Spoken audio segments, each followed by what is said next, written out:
Chapter 21.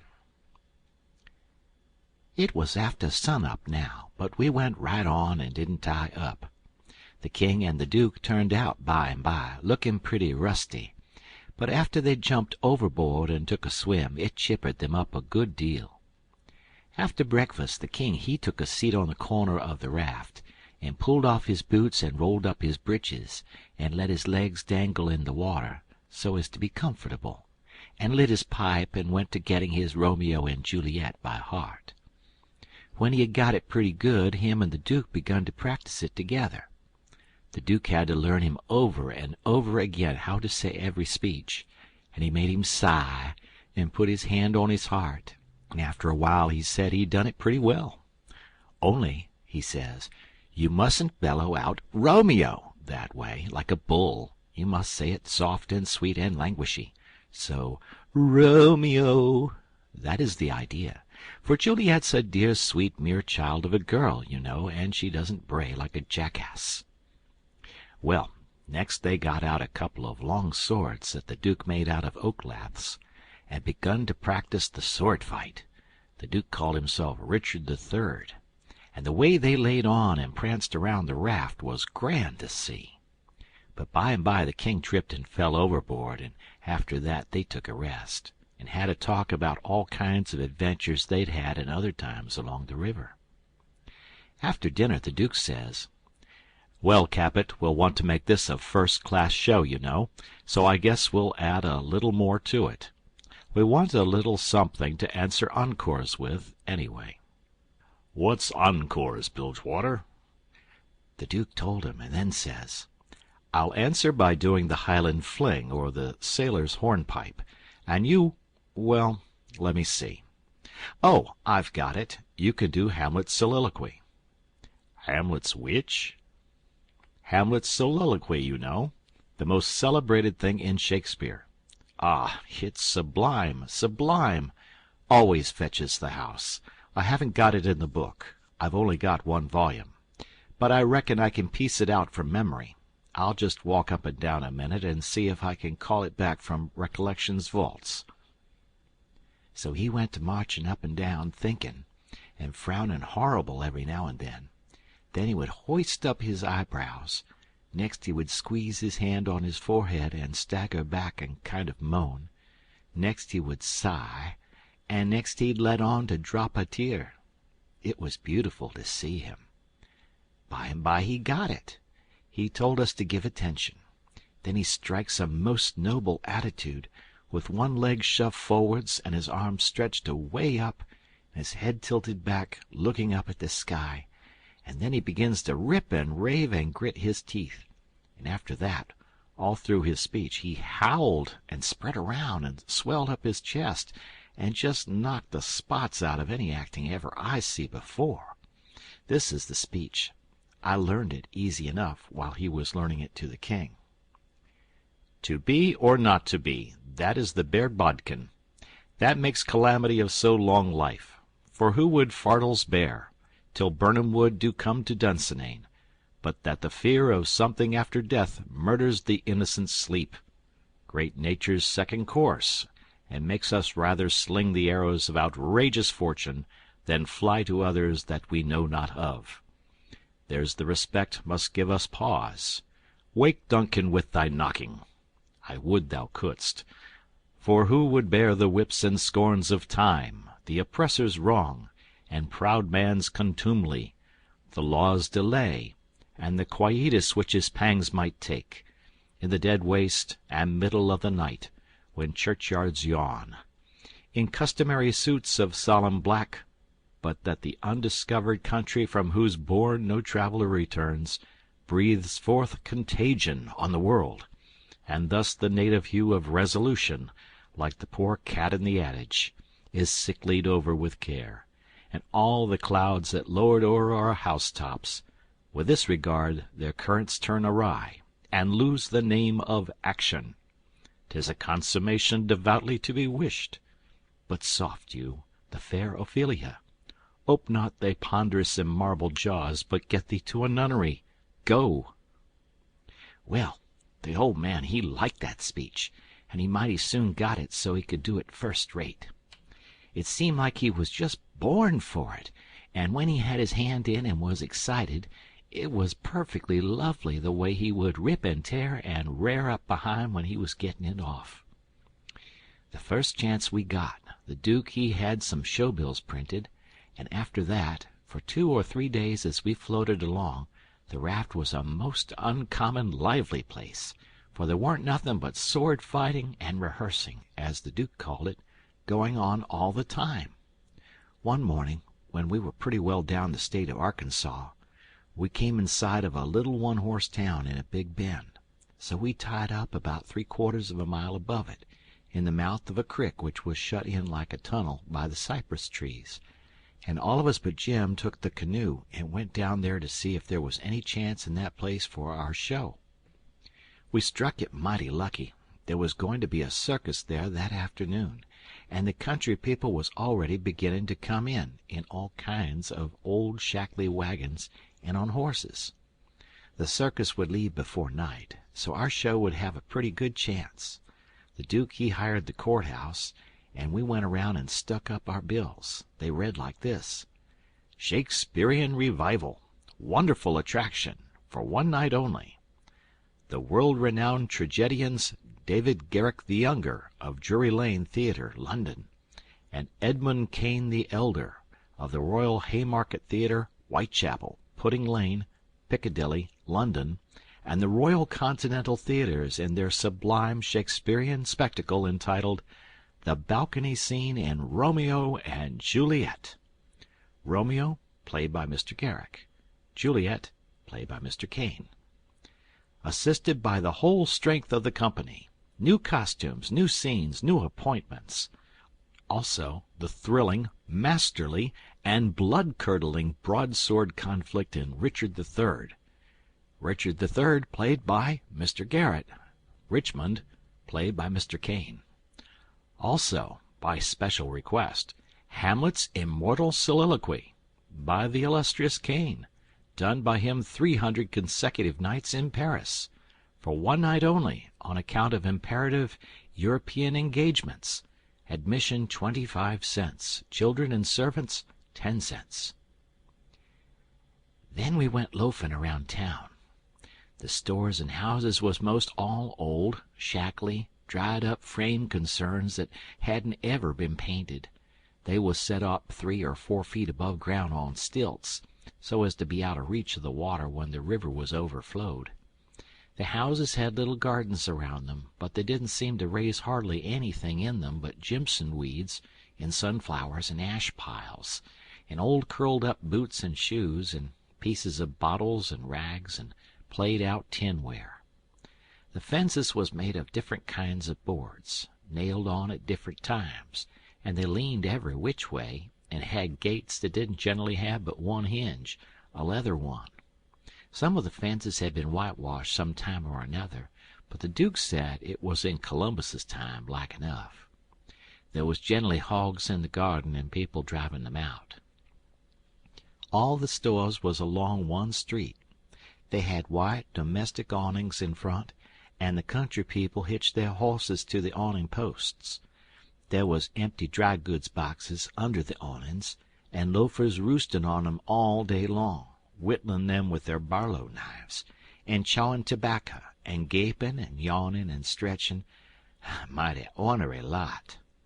They generally had on yellow straw hats most as wide as an umbrella, but didn't wear no coats nor waistcoats.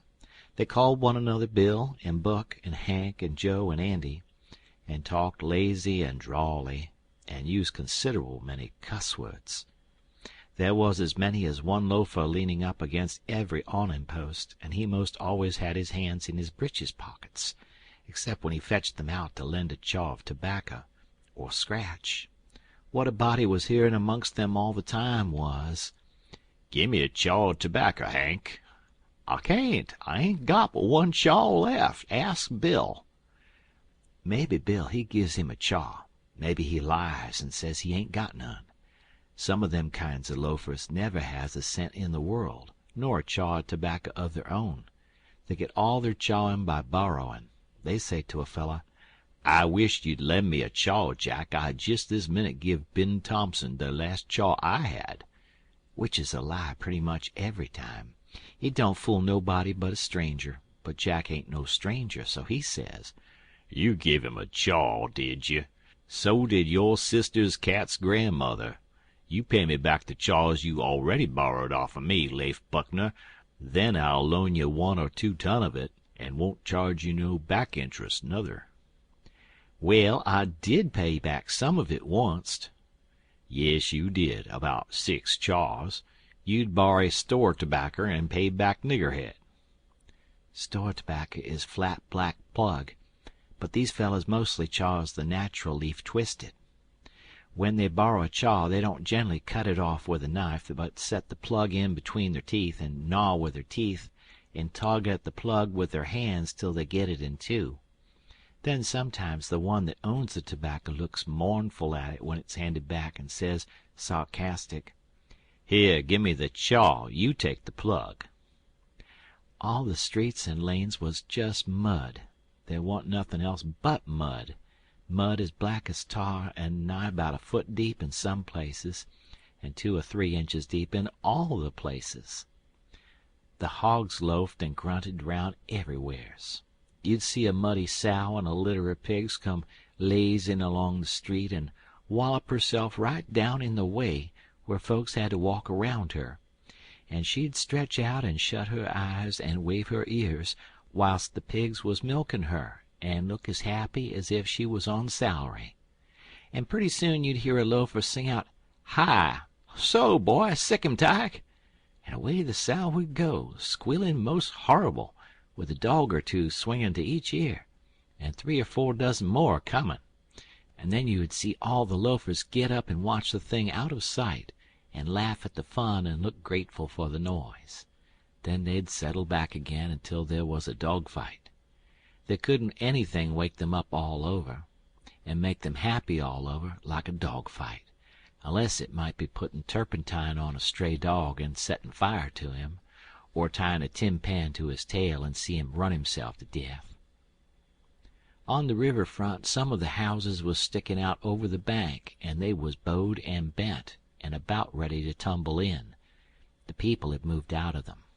The bank was caved away under one corner of some others, and that corner was hanging over. People lived in them yet, but it was dangersome, because sometimes a strip of land as wide as a house caves in at a time. Sometimes a belt of land a quarter of a mile deep will start in and cave along till it all caves into the river in one summer.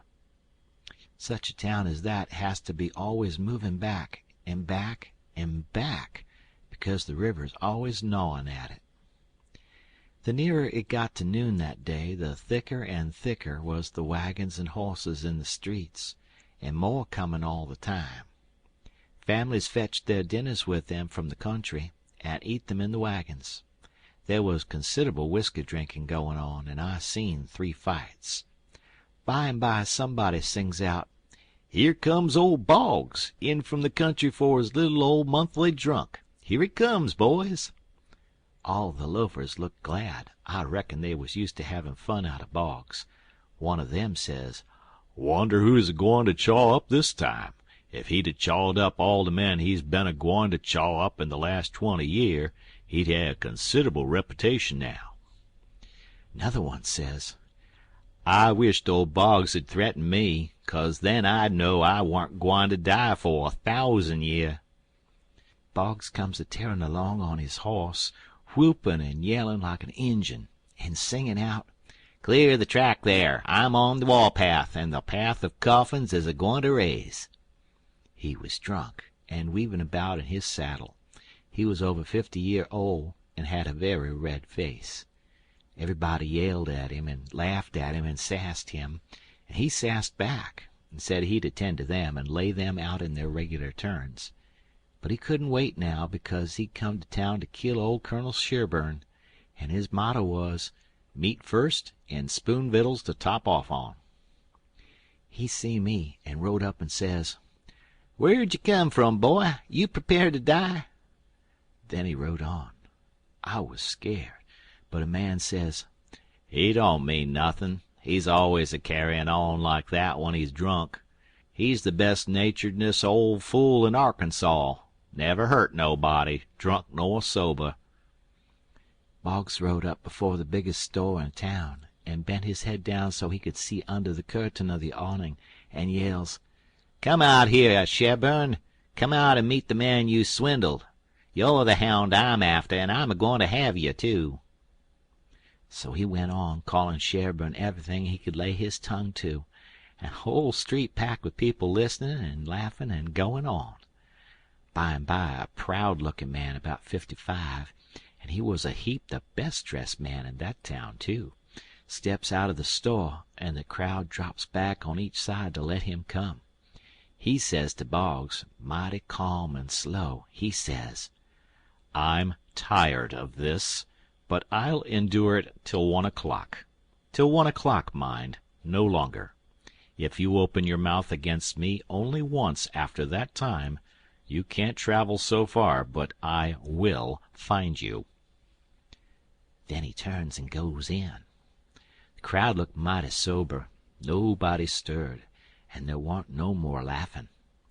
Boggs rode up blackguarding Sherburne as loud as he could yell, all down the street. Pretty soon back he comes and stops before the store, still keeping it up. Some men crowded around him and tried to get him to shut up, but he wouldn't. They told him it would be 1 o'clock in about 15 minutes, and so he must go home. He must go right away. But it didn't do no good. He cussed away with all his might, and throwed his hat down in the mud and rode over it, and pretty soon away he went a-ragin' down the street again, with his gray hair a-flyin'. Everybody that could get a chance at him tried their best to coax him off of his horse so they could lock him up and get him sober, but it warn't no use. Up the street he would tear again, and give Sherburne another cussin'. By and by somebody says, "Go for his daughter, quick, go for his daughter. Sometimes he'll listen to her. If anybody can persuade him, she can." So somebody started on a run. I walked down street a ways and stopped. In about 5 or 10 minutes here comes Boggs again, but not on his horse. He was a-reelin' across the street towards me, bareheaded, with a friend on both sides of him a hold of his arms and hurrying him along. He was quiet and looked uneasy, and he weren't hanging back any, but was doing some of the hurrying himself. Somebody sings out, "Boggs." I looked over there to see who said it, and it was that Colonel Sherburne. He was standing perfectly still in the street, and had a pistol raised in his right hand, not aiming it, but holding it out with the barrel tilted up towards the sky. The same second I see a young girl coming on the run, and 2 men with her. Boggs and the men turned around to see who called him, and when they see the pistol, the men jumped to one side, and the pistol barrel come down slow and steady to a level, both barrels cocked. Boggs throws up both of his hands and says, "Oh, Lord, don't shoot!" Bang goes the first shot, and he staggers back, clawing at the air.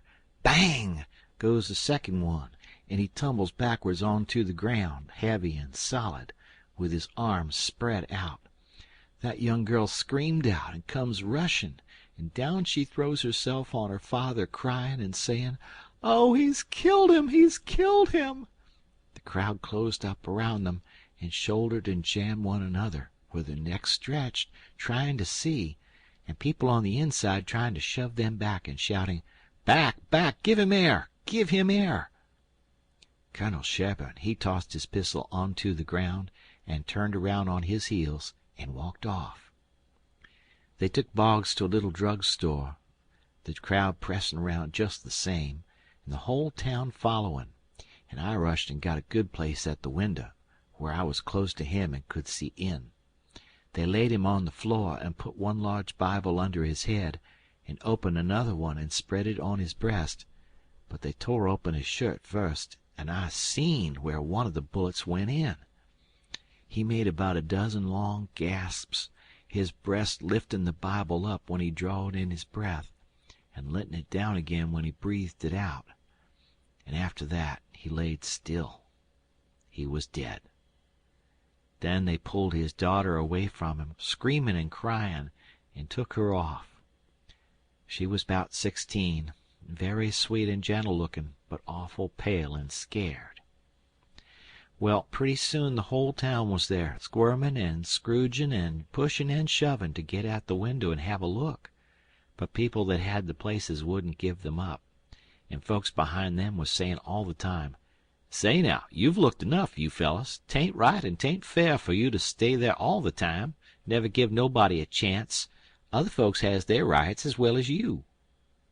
There was considerable jawing back, so I slid out, thinking maybe there was going to be trouble. The streets was full, and everybody was excited. Everybody that seen the shooting was telling how it happened, and there was a big crowd packed around each one of these fellows, stretching their necks and listening. One long, lanky man with long hair and a big white furred stovepipe hat on the back of his head, and a crooked-handled cane, marked out the places on the ground where Boggs stood and where Sherburne stood, and the people following him around from one place to the other, and watching everything he done, and bobbing their heads to show they understood, and stooping a little and resting their hands on their thighs to watch him mark the places on the ground with his cane.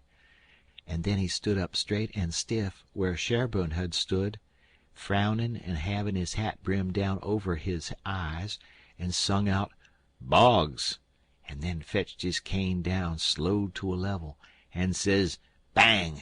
staggered backwards, says, "Bang!" again, and fell down flat on his back. The people that had seen the thing said he'd done it perfect, said it was just exactly the way it all happened. Then as much as a dozen people got out their bottles and treated him. Well, by and by somebody said Sherburne ought to be lynched. In about a minute everybody was saying it, so away they went, mad and yelling, and snatching down every clothesline they come to do the hanging with. End of the chapter. Chapter 22. They swarmed up towards Sherburne's house, a whooping and raging like Injuns, and everything had to clear the way or get run over and tromped to mush, and it was awful to see. Children was heeling it ahead of the mob, screaming and trying to get out of the way, and every window along the road was full of women's heads, and there was nigger boys in every tree, and bucks and wenches looking over every fence, and as soon as the mob would get nearly to them they would break and scattle back out of reach. Lots of the women and girls was crying and taking on, scared most to death. They swarmed up in front of Sherburne's palings as thick as they could jam together, and you couldn't hear yourself think for the noise. It was a little 20-foot yard. Some sung out, "Tear down the fence! Tear down the fence!" Then there was a racket of ripping and tearing and smashing, and down she goes, and the front wall of the crowd begins to roll in like a wave.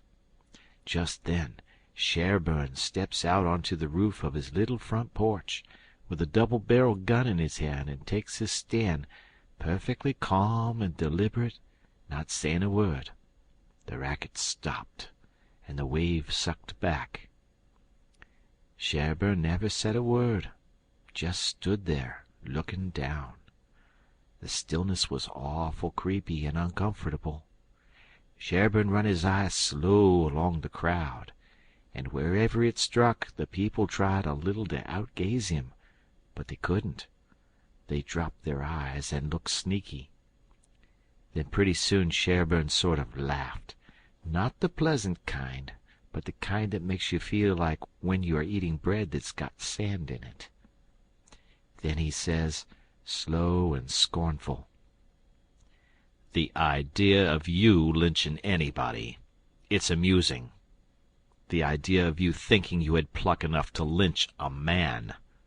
Because you're brave enough to tar and feather poor friendless cast-out women that come along here, did that make you think you had grit enough to lay your hands on a man?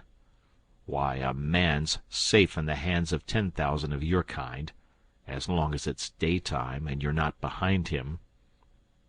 Do I know you? I know you clear through, was born and raised in the South, and I've lived in the North. so I know the average all around. The average man's a coward. In the North he lets anybody walk over him that wants to, and goes home and prays for a humble spirit to bear it. In the South one man all by himself has stopped a stage full of men in the daytime and robbed the lot. Your newspapers call you a brave people so much that you think you are braver than any other people, whereas you're just as brave and no braver. Why don't your juries hang murderers? Because they're afraid the man's friends will shoot them in the back, in the dark, and it's just what they would do. So they always acquit, and then a man goes in the night, with 100 masked cowards at his back, and lynches the rascal. Your mistake is that you didn't bring a man with you. That's one mistake, and the other is that you didn't come in the dark and fetch your masks. You brought part of a man, Buck Harkness there, and if you hadn't had him to start you, you'd have taken it out in blowing.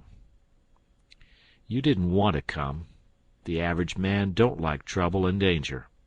You don't like trouble and danger. But if only half a man, like Buck Harkness there, shouts, "Lynch him! Lynch him!" you're afraid to back down, afraid you'll be found out to be what you are, cowards. And so you raise a yell, and hang yourselves on to that half a man's coat-tail, and come raging up here, swearing what big things you're going to do. The pitifullest thing out is a mob. That's what an army is, a mob. They don't fight with courage that's born in them, but with courage that's borrowed from their mass and from their officers.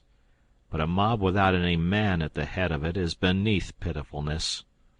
Now the thing for you to do is to droop your tails and go home and crawl in a hole. If any real lynching's going to be done, it will be done in the dark, Southern fashion. And when they come, they'll bring their masks and fetch a man along. Now leave, and take your half a man with you," tossing his gun up across his left arm and cocking it when he says this. The crowd washed back sudden, and then broke all apart, and went tearing off every which way. And Buck Harkness he heeled it after them, looking tolerable cheap. I could have stayed if I wanted to, but I didn't want to. I went to the circus and loafed around the backside till the watchman went by, and then dived in under the tent. I had my $20 gold piece and some other money, but I reckoned I'd better save it, because there ain't no telling how soon you're going to need it, away from home and amongst strangers that way. You can't be too careful. I ain't opposed to spending money on circuses when there ain't no other way, but there ain't no use in wasting it on them. It was a real bully circus. It was the splendidest sight that ever was when they all come riding in, 2 by 2, a gentleman and lady side by side, the men just in their drawers and undershirts, and no shoes nor stirrups, and resting their hands on their thighs easy and comfortable.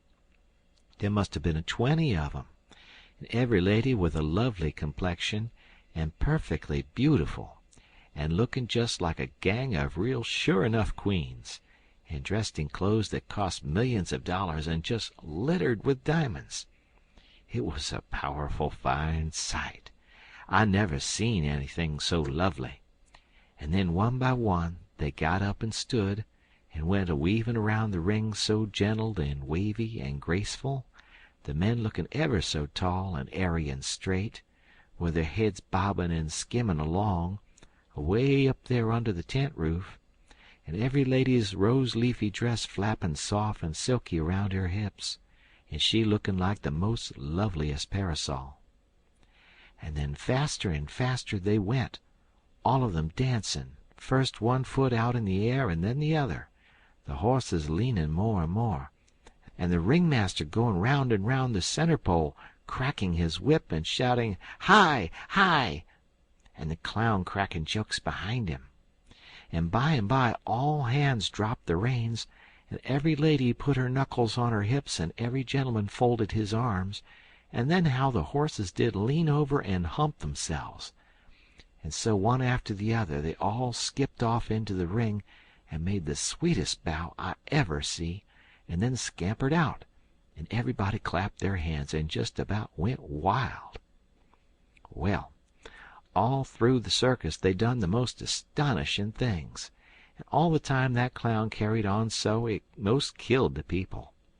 The ringmaster could never say a word to him, but he was back at him quick as a wink with the funniest things a body ever said, and how he ever could think of so many of them, and so sudden and so pat, was what I couldn't no way understand.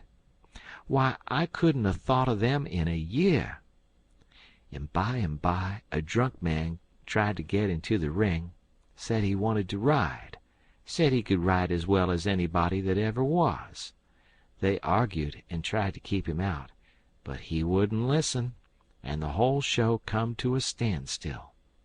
Then the people begun to holler at him and make fun of him, and that made him mad, and he begun to rip and tear. So that stirred up the people, and a lot of men began to pile down off of the benches and swarm towards the ring, saying, "Knock him down! Throw him out!" And one or two women begun to scream. So then the ringmaster he made a little speech, and said he hoped there wouldn't be no disturbance, and if the man would promise he wouldn't make no more trouble, he would let him ride if he thought he could stay on the horse. So everybody laughed, said all right, and the man got on. The minute he was on, the horse begun to rip and tear and jump and cavort around, with two circus men hanging on to his bridle trying to hold him, and the drunk man hanging on to his neck, and his heels flying in the air every jump, and the whole crowd of people standing up shouting and laughing till tears rolled down. And at last, sure enough, all the circus men could do, the horse broke loose, and away he went like the very nation, round and round the ring, with that sot laying down on him and hanging to his neck, with first one leg hanging most to the ground on one side, and then the other one on the other side, and the people just crazy. It warn't funny to me, though. I was all of a tremble to see his danger. But pretty soon he struggled up a straddle and grabbed the bridle, a-reeling this way and that, and the next minute he sprung up and dropped the bridle and stood. And the horse a-going like a house afire, too. He just stood up there, a-sailing around as easy and comfortable as if he weren't ever drunk in his life, and then he begun to pull off his clothes and sling them. He shed them so thick they kind of clogged up the air, and altogether he shed 17 suits. And then there he was, slim and handsome, and dressed the gaudiest and prettiest you ever saw, and he lit into that horse with his whip and made him fairly hum, and finally skipped off and made his bow and danced off to the dressing-room, and everybody just a-howling with pleasure and astonishment. Then the ringmaster he see how he had been fooled, and he was the sickest ringmaster you ever see, I reckon. Why, it was one of his own men. He had got up that joke all out of his own head and never let on to nobody. Well, I felt sheepish enough to be took in so, but I wouldn't have been in that ringmaster's place, not for $1,000. I don't know. There may be bullier circuses than what that one was, but I never struck them yet. Anyways, it was plenty good enough for me, and wherever I run across it, it can have all of my custom every time. Well, that night we had our show, but there warn't only about 12 people there, just enough to pay expenses, and they laughed all the time, and that made the Duke mad, and everybody left anyway before the show was over but one boy which was asleep. So the Duke said these Arkansas lunkheads couldn't come up to Shakespeare. What they wanted was low comedy, and maybe something rather worse than low comedy, he reckoned. He said he could size their style. So next morning he got some big sheets of wrapping paper and some black paint, and drawed off some handbills and stuck them up all over the village. The bills said, "At the courthouse, for 3 nights only, the world-renowned tragedians David Garrick the Younger and Edmund Kane the Elder, of the London and Continental theaters, in their thrilling tragedy of The King's Camelopard, or The Royal Nonsuch. Admission 50 cents. Then at the bottom was the biggest line of all, which said, Ladies and children not admitted. There, says he, if that line don't fetch 'em, I don't know Arkansas. End of chapter. Chapter 23. Well, all day him and the king was hard at it, rigging up a stage and a curtain and a row of candles for footlights, and that night the house was jam full of men in no time. When the place couldn't hold no more, the Duke he quit tending door and went around the back way and come on to the stage and stood up before the curtain and made a little speech, and praised up this tragedy, and said it was the most thrillingest one that ever was, and so he went on a bragging about the tragedy, and about Edmund Kane the elder, which was to play the main principal part in it, and at last when he got everybody's expectations up high enough, he rolled up the curtain, and the next minute the king come a prancing out on all fours, naked, and he was painted all over, ring-streaked and striped, all sorts of colors, as splendid as a rainbow. But never mind the rest of his outfit. It was just wild, but it was awful funny. The people most killed themselves laughing, and when the king got done capering and capered off behind the scenes, they roared and clapped and stormed and haw-hawed till he come out and done it over again, and after that they made him do it another time. Well, it would make a cow laugh to see the shines that old idiot cut.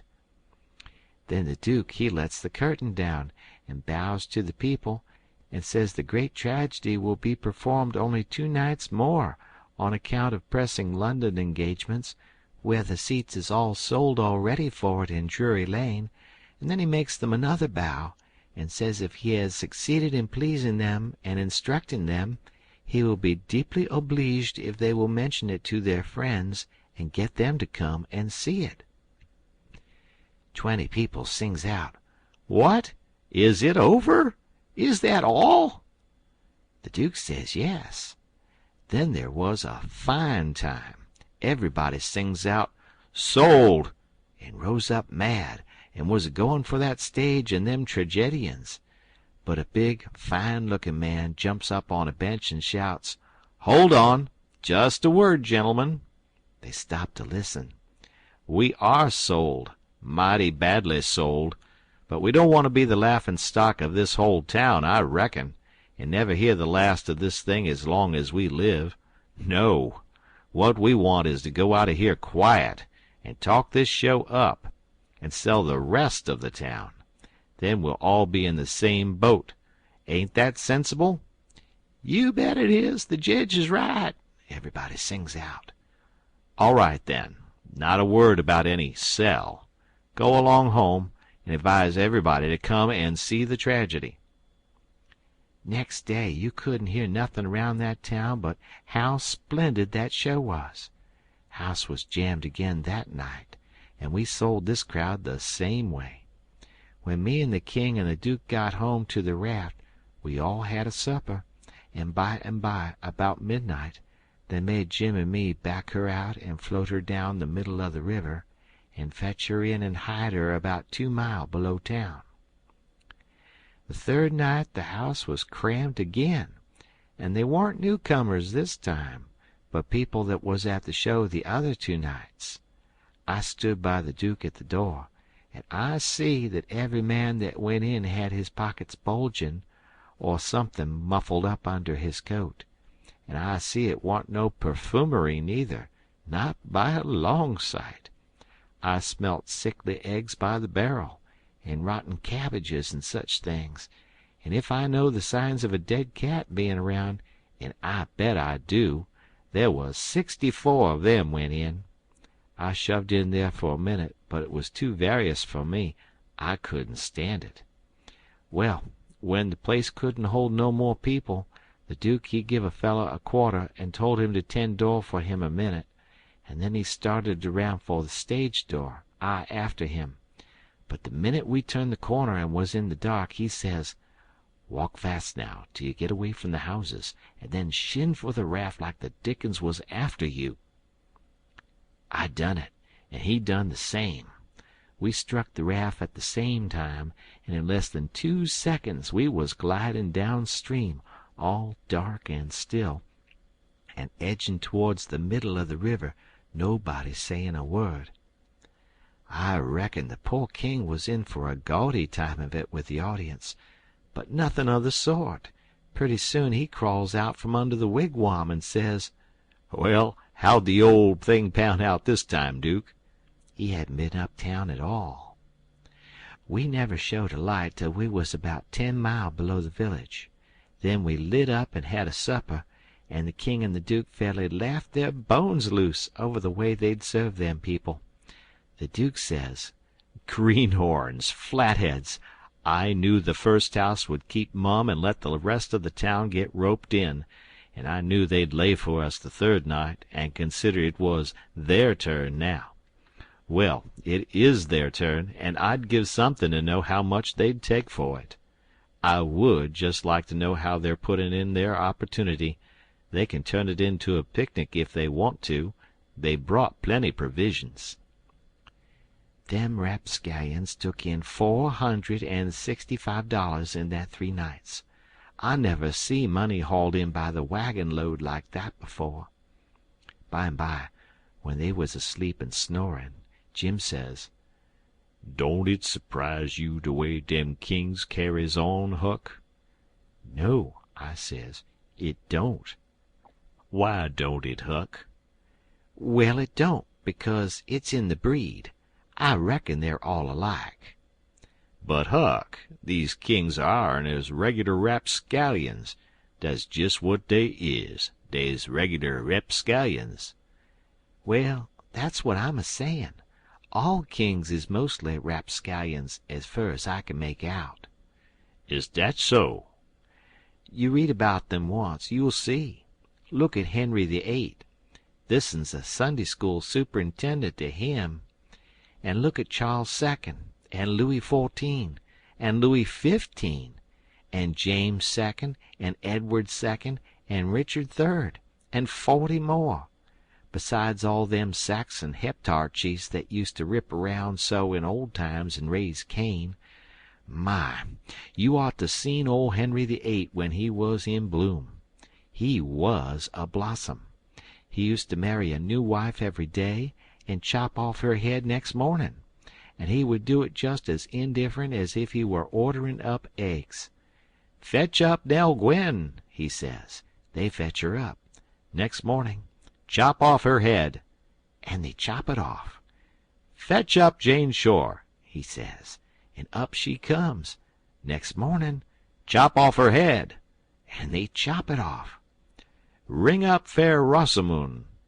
Fair Rosamund answers the bell. Next morning, 'Chop off her head,' and he made every one of them tell a tale every night, and he kept that up till he had hogged 1,001 tales that way, and then he put them all in a book, and called it Domesday Book, which was a good name and stated the case. You don't know kings, Jim, but I know them, and this old rip of iron is one of the cleanest I've struck in history. Well, Henry, he takes a notion he wants to get up some trouble with his country. How does he go at it? Give notice?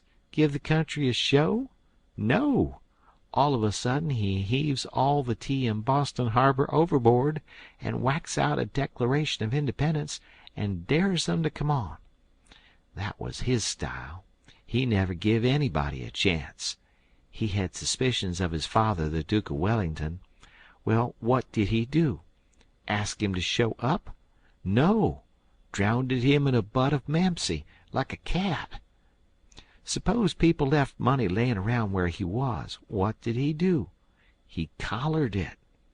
Suppose he contracted to do a thing, and you paid him, and didn't set down there and see that he done it, what did he do? He always done the other thing. Suppose he opened his mouth, what then? If he didn't shut it up powerful quick, he'd lose a lie every time. That's the kind of a bug Henry was, and if we'd had him along instead of our kings, he'd have fooled that town a heap worse'n ours done. I don't say that ourn is lambs, because they ain't when you come right down to the cold facts, but they ain't nothin' to that old ram anyway. All I say is kings, and you got to make allowances. Take them all around, they're a mighty ornery lot. It's the way they're raised." "But dis one do smell so like de nation, Huck." "Well, they all do, Jim. We can't help the way a king smells. History don't tell no way." "Now de Duke, he's a toler'ble likely man in some ways." "Yes, a duke's different, but not very different. This one's a middlin' hard lot for a duke. When he's drunk, there ain't no near-sighted man could tell him from a king." "Well, anyways, I don't hanker for no more of 'em, Huck. Dese is all I kin stand." "It's the way I feel too, Jim. But we've got them on our hands, and we got to remember what they are, and make allowances. Sometimes I wish I could hear of a country that's out of kings. What was the use to tell Jim these warn't real kings and dukes? It wouldn't have done no good, and besides, it was just as I said. You couldn't tell them from the real kind. I went to sleep, and Jim didn't call me when it was my turn. He often done dat. When I waked up just at daybreak, he was sittin' there with his head down betwixt his knees, moanin' and mournin' to himself. I didn't take notice nor let on. I knowed what it was about. He was thinkin' about his wife and his children, away up yonder, and he was low and homesick, because he hadn't ever been away from home before in his life. And I do believe he cared just as much for his people as white folks does for theirn. It don't seem natural, but I reckon it's so. He was often moanin' and mournin' that way nights, when he judged I was asleep, and sayin', "Po' little 'Liz'beth, po' little Johnny, it's mighty hard.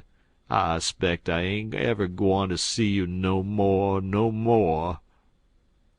He was a mighty good nigger, Jim was.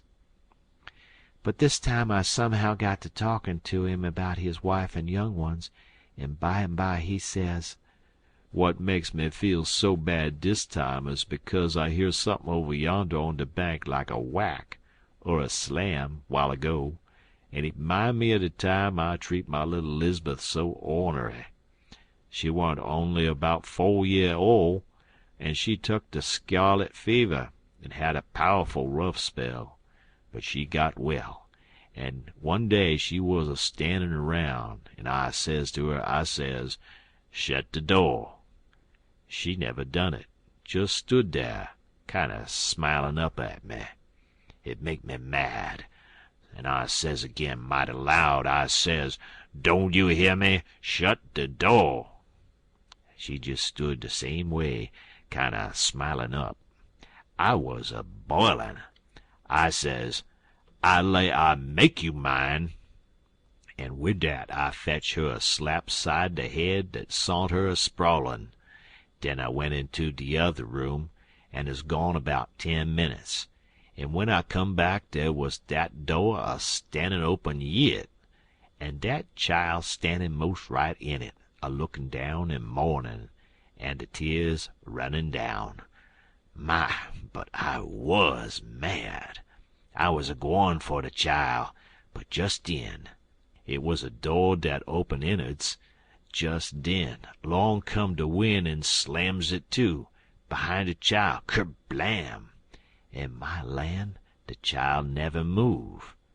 My breff mos' hop out'n me, and I feel so. I don't know how I feel. I crope out, all a tremblin', and crope around and open de door easy and slow, and poke my head in behind de chile, soft and still, and all of a sudden I says, 'Pow!' just as loud as I could yell. She never budge. Oh, Huck, I bust out a cryin' and grab her up in my arms and say, Oh, the po' little thing! De Lord God Almighty forgive po' ole Jim, 'cause he never gwineter forgive hisse'f as long as he's alive. Oh, she was plumb deef an' dumb, Huck, plumb deef an' dumb, an' I been a treatin' her so. End of chapter. Chapter 24. Next day, towards night, we laid up under a little willow towhead out in the middle, where there was a village on each side of the river, and the Duke and the King begun to lay out a plan for working them towns. Jim he spoke to the Duke, and said he hoped it wouldn't take but a few hours, because it got mighty heavy and tiresome to him when he had to lay all day in the wigwam tied with a rope.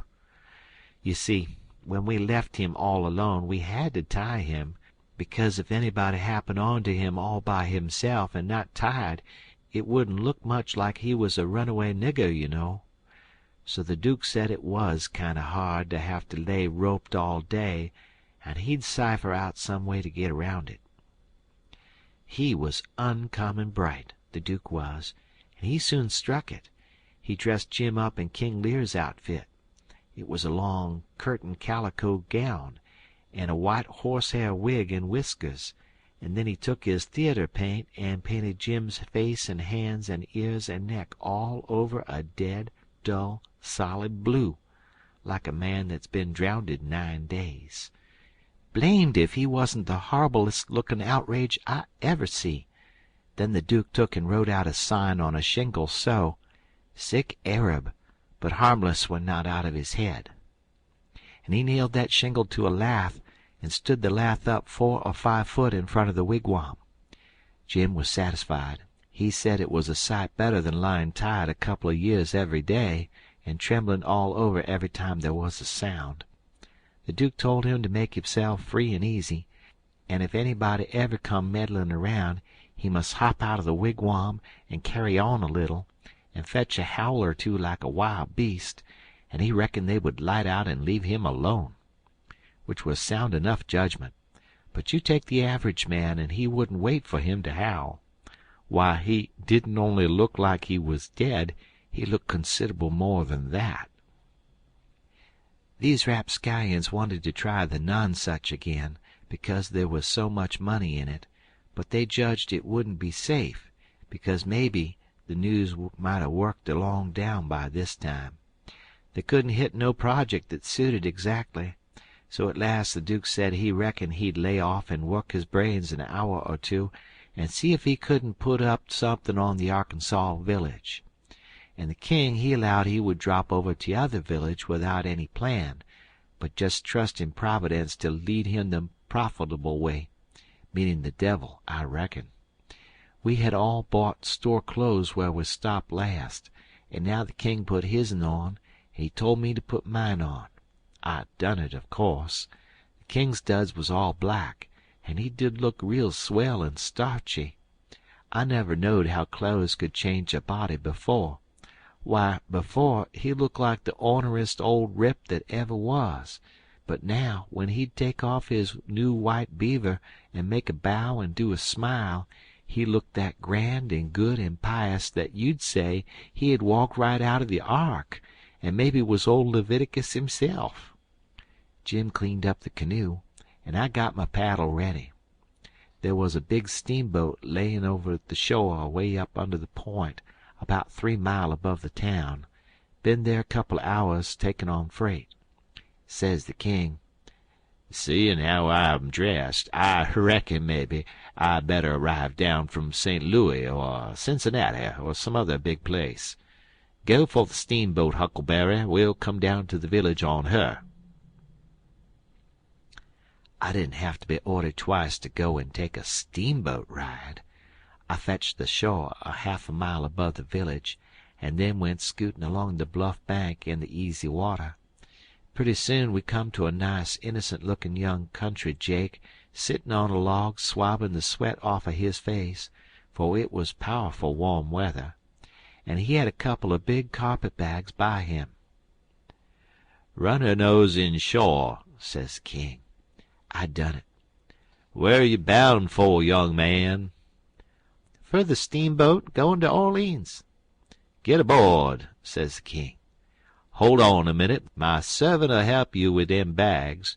Jump out and help the gentleman, Adolphus." Meaning me, I see.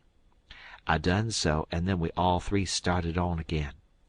The young chap was mighty thankful, saying it was tough work toting his baggage such weather. He asked the king where he was going, and the king told him he'd come down the river and landed at the other village this morning, and now he was going up a few mile to see an old friend on a farm up there. The young feller says, "When I first see you, I says to myself, it's Mr. Wilkes, sure, and he come mighty near gettin' here in time. But then I says, no, I reckon it ain't him, or else he wouldn't be paddlin' up the river. You ain't him, are you?" "No, my name's Blodgett. Alexander Blodgett. Reverend Alexander Blodgett, I suppose I must say, as I'm one of the Lord's poor servants. But still I'd just as able to be sorry for Mr. Wilkes for not arriving in time, all the same, if he's missed anything by it, which I hope he hasn't." "Well, he don't miss any property by it, because he'll get that all right. But he's missed seein' his brother Peter die, which he mayn't mind. Nobody can tell as to that. But his brother would have give anything in this world to see him before he died. Never talked about nothin' else all these 3 weeks. Hadn't seen him since they was boys together, and hadn't ever seen his brother William at all. That's the deef and dumb one. William ain't more than 30 or 35. Peter and George were the only ones that come out here. George was the married brother. Him and his wife both died last year. Harvey and William's the only ones that's left now, and, as I was sayin', they haven't got here in time." "Did anybody send 'em word?" "Oh, yes, about a month or 2 ago, when Peter was first took. Because Peter said then that he sort of felt like he weren't goin' to get well this time. You see, he was pretty old, and George's girls were too young to be much company for him, except Mary Jane, the red-headed one. And so he was kinder lonesome after George and his wife died, and didn't seem to care much to live. He most desperately wanted to see Harvey, and William too, for that matter, because he was one of them kind that can't bear to make a will. He left a letter behind for Harvey, and said he'd told in it where his money was hid, and how he wanted the rest of the property divided up so George's girls would be all right, for George didn't leave nothin'. And that letter was all they could get him to put a pen to." "Why do you reckon Harvey don't come? Where does he live?" "Oh, he lives in England, Sheffield, preaches there. Hasn't ever been in this country. He hadn't had any too much time. And besides, he mightn't have got the letter at all, you know." Too bad he couldn't have lived to see his brothers, poor soul. You going to Orleans, you say?" "Yes, but that ain't only a part of it. I'm goin' in a ship next Wednesday for Rio Janeiro, where my uncle is." "It's a pretty long journey, but it'll be lovely. Wished I was a-goin'. Is Mary Jane the oldest? How old is the others?" "Mary Jane's 19, Susan's 15, and Joanna's about 14. That's the one that gives herself to good works and has a hare lip." "Poor things, to be left alone in the cold world so." "Well, they could be worse off. Old Peter had friends, and they ain't goin' to let them come to no harm. There's Hobson, the Baptist preacher, and Deacon Lot Hovey, and Ben Rucker, and Abner Shackelford, and Levi Bell, the lawyer, and Dr. Robinson and their wives, and the widow Bartley, and well, there's a lot of them, but these are the ones that Peter was thickest with and used to write about sometimes when he wrote home. So Harvey'll know where to look for friends when he gets here." Well, the old man went on asking questions till he just fairly emptied that young fellow. Blamed if he didn't inquire about everybody and everything in that blessed town, and all about the Wilkses, and about Peter's business, which was a tanner, and about George's, which was a carpenter, and about Harvey's, which was a disentering minister, and so on and so on. Then he says, "What did you want to walk all the way up to the steamboat for?" "Because she's a big Orleans boat, and I was feared she mightn't stop there. When they're deep they won't stop for a hail. A Cincinnati boat will, but this is a St. Louis one." "Was Peter Wilkes well off?" "Oh, yes, pretty well off. He had houses and land, and it's reckoned he left 3 or 4,000 in cash hid up somewheres." "When did you say he died?" "I didn't say, but it was last night." "Funeral tomorrow, likely." "Yes, about the middle of the day." "Well, it's all terrible sad, but we've all got to go one time or another. So what we want to do is to be prepared. Then we're all right." "Yes, sir, it's the best way. Ma used to always say that." When we struck the boat she was about done loading, and pretty soon she got off. The king never said nothing about going aboard, so I lost my ride after all. When the boat was gone the king made me paddle up another mile to a lonesome place, and then he got ashore and says, "Now hustle back right off, and fetch the Duke up here and the new carpet-bags, and if he's gone over to the other side, go over there and git him, and tell him to git hisself up regardless. Shove along now." I could see what he was up to, but I never said nothin', of course. When I got back with the Duke we hid the canoe, and then they set down on a log, and the king told him everything, just like the young feller had said it, every last word of it. And all the time he was a-doin' it he tried to talk like an Englishman, and he done it pretty well, too, for a slouch. I can't imitate him, and so I ain't a-goin' to try to. But he really done it pretty good. Then he says, "How are you on the deef and dumb, Bilgewater?" The Duke said, leave him alone for that. Said he had played a deef and dumb person on the histrionic boards. So then they waited for a steamboat. About the middle of the afternoon a couple of little boats come along, but they didn't come from high enough up the river. But at last there was a big one, and they hailed her. She sent out her yawl, and we went aboard, and she was from Cincinnati, and when they found we only wanted to go 4 or 5 mile they was booming mad, and gave us a cussin', and said they wouldn't land us. But the king was calm. He says, "If gentlemen can afford to pay $1 a mile apiece to be took on and put off in a yawl, a steamboat can afford to carry 'em, can't it?" So they softened down and said it was all right, and when we got to the village they yawled us ashore.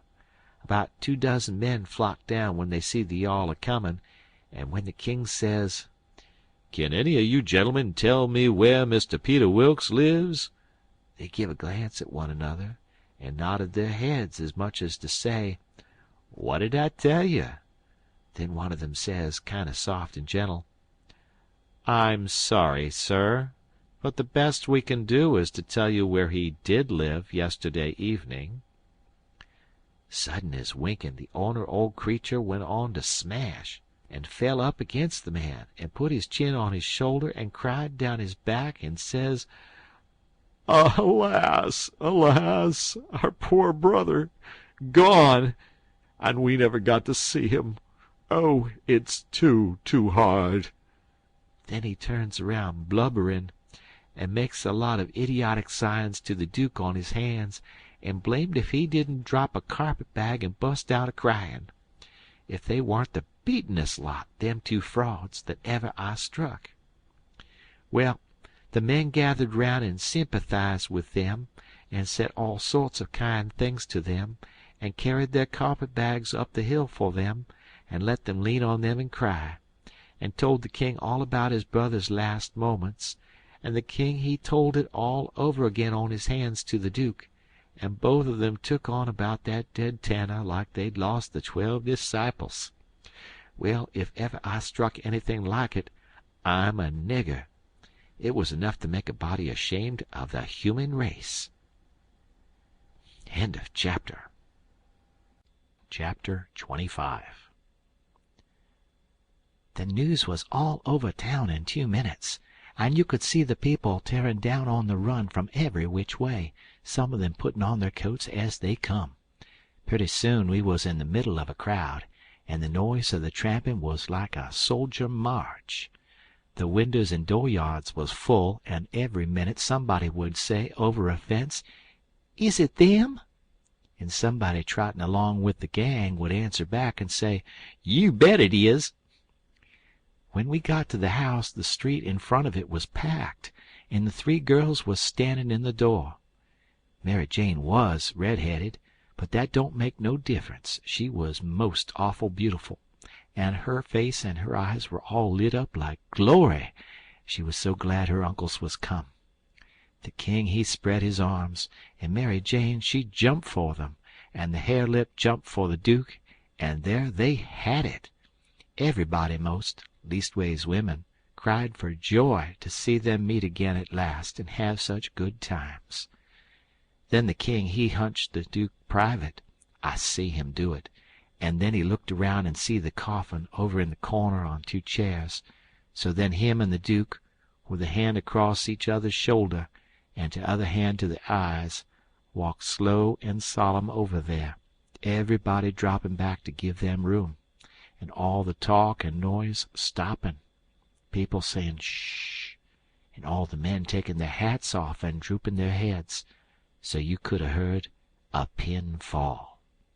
And when they got there they bent over and looked in the coffin and took one sight, and then they bust out a-crying so you could have heard them to Orleans most. And then they put their arms around each other's necks and hung their chins over each other's shoulders, and then for 3 minutes, or maybe 4, I never seen 2 men leak the way they done. And mind you, everybody was doing the same, and the place was that damp I never see anything like it. Then one of them got on one side of the coffin, and the other on the other side, and they kneeled down and rested their foreheads on the coffin, and let on to pray all to themselves. Well, when it come to that, it worked the crowd like you never see anything like it, and everybody broke down and went to sobbing right out loud. The poor girls, too, and every woman, nearly, went up to the girls without saying a word and kissed them solemn on the forehead, and then put their hand on their head and looked up towards the sky with the tears running down, and then busted out and went off sobbing and swabbing, and give the next woman a show. I never see anything so disgusting. Well, by and by the king he gets up and comes forward a little, and works himself up and slobbers out a speech all full of tears and flapdoodle about its being a sore trial for him and his poor brother to lose the diseased, and to miss seeing diseased alive after the long journey of 4,000 mile. But it's a trial that's sweetened and sanctified to us by this dear sympathy and these holy tears, and so he thanks them out of his heart and out of his brother's heart, because out of their mouths they can't, words being too weak and cold, and all that sort of rot and slush, till it was just sickening. And then he blubbers out a pious goody-goody amen, and turns himself loose and goes to crying fit to bust. And the minute the words were out of his mouth, somebody over in the crowd struck up the doxologer, and everybody joined in with all their might, and it just warmed you up and made you feel as good as church letting out. Music is a good thing, and after all that soul butter and hogwash I never see it freshen up things so, and sound so honest and bully. Then the king begins to work his jaw again, and says how him and his nieces would be glad if a few of the main principal friends of the family would take supper here with them this evening, and help set up with the ashes of the diseased, and says if his poor brother layin' yonder could speak, he knows who he would name, for they was names that was very dear to him, and mentioned often in his letters, and so he will name the same, to wit, as follows, viz., Reverend Mr. Hobson, and Deacon Lot Hovey, and Mr. Ben Rucker, and Abner Shackleford, and Levi Bell, and Dr. Robinson, and their wives, and the widow Bartley. Reverend Hobson and Dr. Robinson was down to the end of the town a-huntin' together. That is, I mean the doctor was shippin' a sick man to t'other world, and the preacher was p'intin' him right. Lawyer Bell was away up to Louisville on business, but the rest was on hand, and so they all come and shook hands with the king, and thanked him and talked to him, and then they shook hands with the Duke and didn't say nothin', but just kept a-smilin' and bobbing their heads like a passel of sap-heads, while he made all sorts of signs with his hands and said, "Goo, goo, goo, goo, goo," all the time like a baby that can't talk. So the king he blattered along, and managed to inquire about pretty much everybody and dog in town by his name, and mentioned all sorts of little things that happened one time or another in the town, or to George's family, or to Peter. And he always let on that Peter wrote him the things, but that was a lie. He got every blessed one of them out of that young flathead that we canoed up to the steamboat.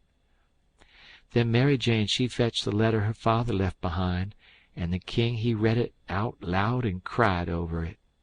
It give the dwellin' house and $3,000 gold to the girls, and it give the tan yard, which was doin' a good business, along with some other houses and land worth about $7,000, and $3,000 in gold to Harvey and William, and told where the $6,000 cash was hid down cellar.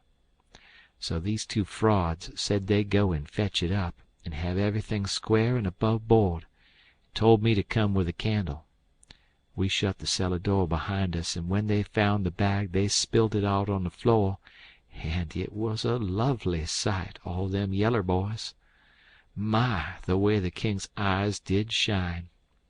He slaps the Duke on the shoulder and says, "Oh, this ain't bullin' nor nothin'. Oh, no, I reckon not. Why, Billy, it beats the nonsuch, don't it?" The Duke allowed it did. They pawed the yaller boys and sifted them through their fingers and let them jingle down on the floor. And the king says, "It ain't no use talkin'. Bein' brothers to a rich dead man and representatives of furrin heirs that got's left is the line for you and me, Bilge. This yer comes of trustin' to Providence. It's the best way in the long run. I've tried 'em all, and there ain't no better way." Most everybody would have been satisfied with the pile and took it on trust, but no, they must count it. So they counts it, and it comes out $415 short. Says the king, "Durn him, I wonder what he done with that $415." They worried over that a while and ransacked all around for it. Then the Duke says, "Well, he was a pretty sick man, and likely he made a mistake. I reckon that's the way of it. The best way is to let it go and keep still about it. We can spare it." "Oh, shucks, yes, we can spare it. I don't keer nothin' about that. It's the count I'm thinkin' about. We want to be awful square and open above board here, you know. We want to lug this here money upstairs and count it before everybody. Then there ain't nothin' suspicious. But when the dead man says the $6,000, you know, we don't want to—" "Hold on," says the Duke. "Let's make up the deficit." And he begun to haul out yaller boys out of his pocket. "It's a most amazin' good idea, Duke. You have got a rattlin' clever head on you," says the king. "Blest if the old nonsuch ain't a helpin' us out agin." And he begun to haul out yaller jackets and stack them up. It most busted them, but they made up the $6,000 clean and clear.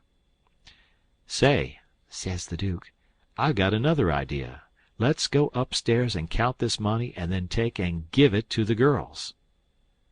"Good land, Duke, let me hug you. It's the most dazzlin' idea 'at ever a man struck. You have certainly got the most astonishin' head I ever see. Oh, this is the boss dodge. There ain't no mistake about it. Let 'em fetch along their suspicions now if they want to. This'll lay 'em out." When we got upstairs, everybody gathered around the table, and the king he counted it and stacked it up, $300 in a pile, 20 elegant little piles. Everybody looked hungry at it, and licked their chops. Then they raked it into the bag again, and I see the king begin to swell himself up for another speech. He says, "Friends all, my poor brother that lays yonder has done generous by them that's left behind in the vale of sorrers. He has done generous by these yer poor little lambs that he loved and sheltered, and that's left fatherless and motherless. Yes, and we that knowed him knowed that he would have done more generous by them if he hadn't been afeard of woundin' his dear William and me. Now, wouldn't he? There ain't no question about it in my mind. Well, then, what kind of brothers would it be that'd stand in his way at such a time? And what kind of uncles would it be that'd rob, yes, rob, such poor sweet lambs as these that he loves so at such a time? If I know William, and I think I do, well, I'll just ask him." He turns around and begins to make a lot of signs to the Duke with his hands, and the Duke he looks at him stupid and leather-headed a while.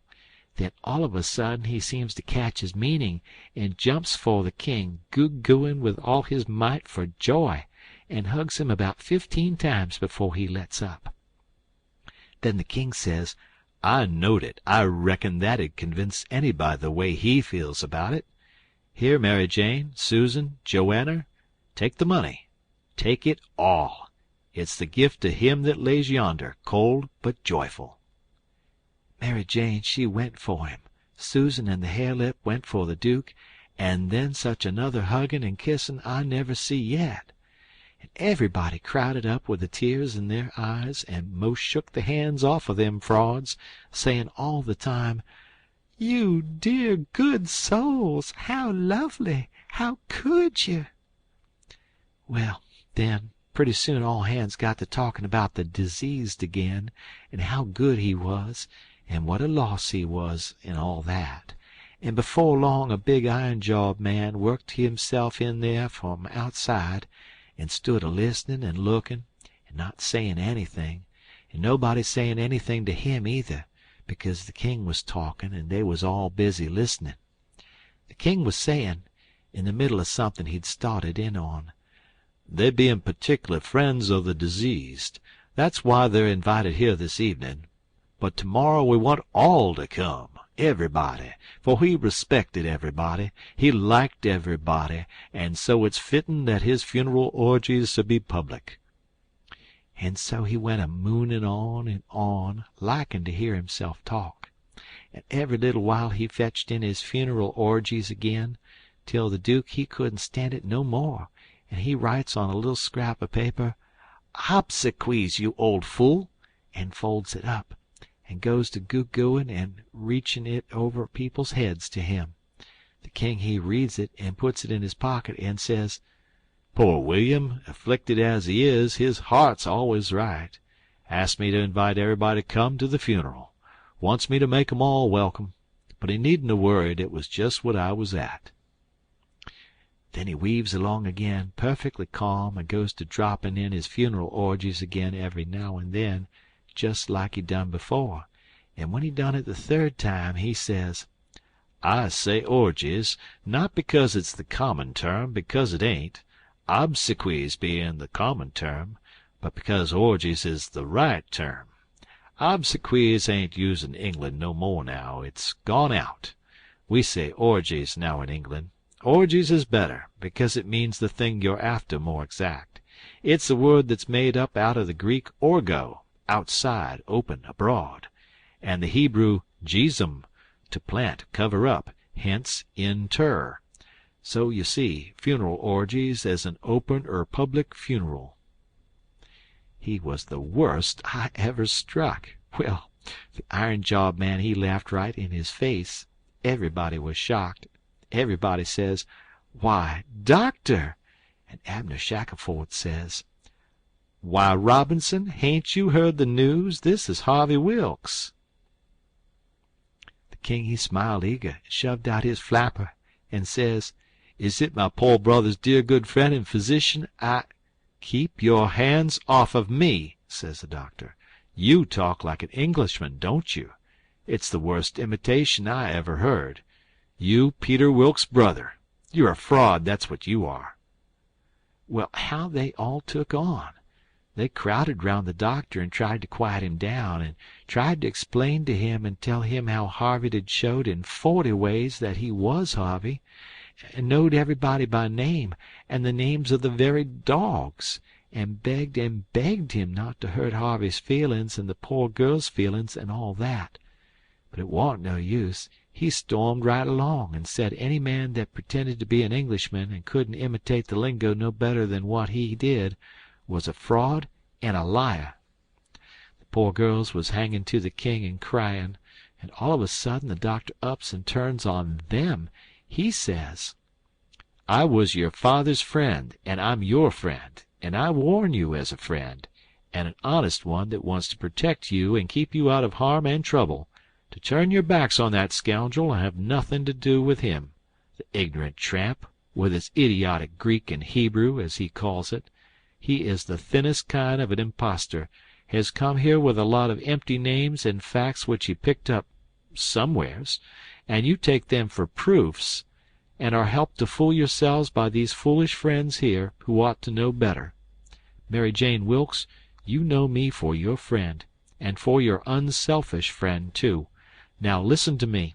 Turn this pitiful rascal out. I beg you to do it. Will you?" Mary Jane straightened herself up, and my, but she was handsome. She says, "Here is my answer."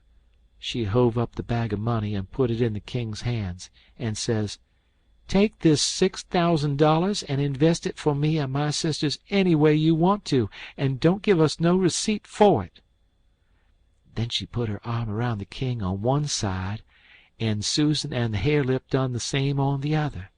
Everybody clapped their hands and stomped on the floor like a perfect storm, whilst the king held up his head and smiled proud.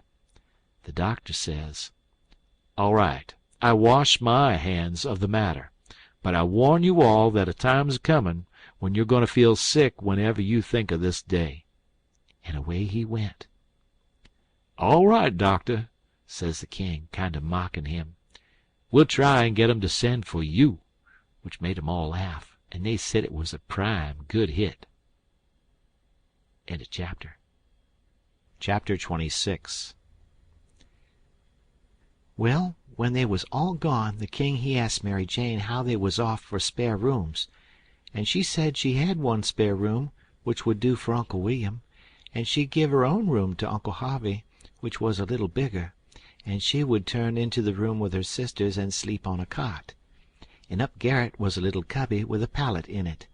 The king said the cubby would do for his valet, meaning me. So Mary Jane took us up, and she showed them their rooms, which was plain but nice. She said she'd have her frocks and a lot of other traps took out of her room if they was in Uncle Harvey's way, but he said they warn't. The frocks was hung along the wall, and before them was a curtain made out of calico that hung down to the floor. There was an old hair trunk in one corner, and a guitar box in another, and all sorts of little knick-knacks and gimcracks around, like girls brisking up a room with. The king said it was all the more homely and more pleasanter for these fixin's, and so don't disturb them. The duke's room was pretty small, but plenty good enough, and so was my cubby. That night they had a big supper, and all them men and women was there, and I stood behind the king and the duke's chairs and waited on them, and the niggers waited on the rest. Mary Jane, she sat at the head of the table, with Susan alongside of her, and said how bad the biscuits was, and how mean the preserves was, and how ornery and tough the fried chickens was, and all that kind of rot, the way women always do for to force out compliments. And the people all knowed everything was tip-top and said so. Said, "How do you get biscuits to brown so nice?" And, "Where, for the land's sakes, did you get these amazin' pickles?" And all that kind of humbug talky-talk, just the way people always does at a supper, you know. And when it was all done, me and the hare-lip had supper in the kitchen off of the leavin's, whilst the others was helping the niggers clean up the things. The hare-lip, she got to pumping me about England, and blessed if I didn't think the ice was getting mighty thin sometimes. She says, "Did you ever see the king?" "Who, William IV? Well, I bet I have. He goes to our church." I knowed he was dead years ago, but I never let on. So when I says he goes to our church, she says, "What, regular?" "Yes, regular. His pew's right over opposite ourn, on the other side the pulpit." "I thought he lived in London." "Well, he does. Where would he live?" "But I thought you lived in Sheffield." I see I was up a stump. I had to let on to get choked with a chicken bone so as to get time to think how to get down again. Then I says, "I mean he goes to our church regular when he's in Sheffield. That's only in the summertime when he comes there to take the sea baths." "Why, how you talk! Sheffield ain't on the sea." "Well, who said it was?" "Why, you did." "I didn't nuther." "You did." "I didn't." "You did." "I never said nothin' of the kind." "Well, what did you say then?" "Said he come to take the sea baths. That's what I said." "Well, then, how is he going to take the sea baths if it ain't on the sea?" "Looky here," I says, "did you ever see any Congress water?" "Yes." "Well, did you have to go to Congress to get it?"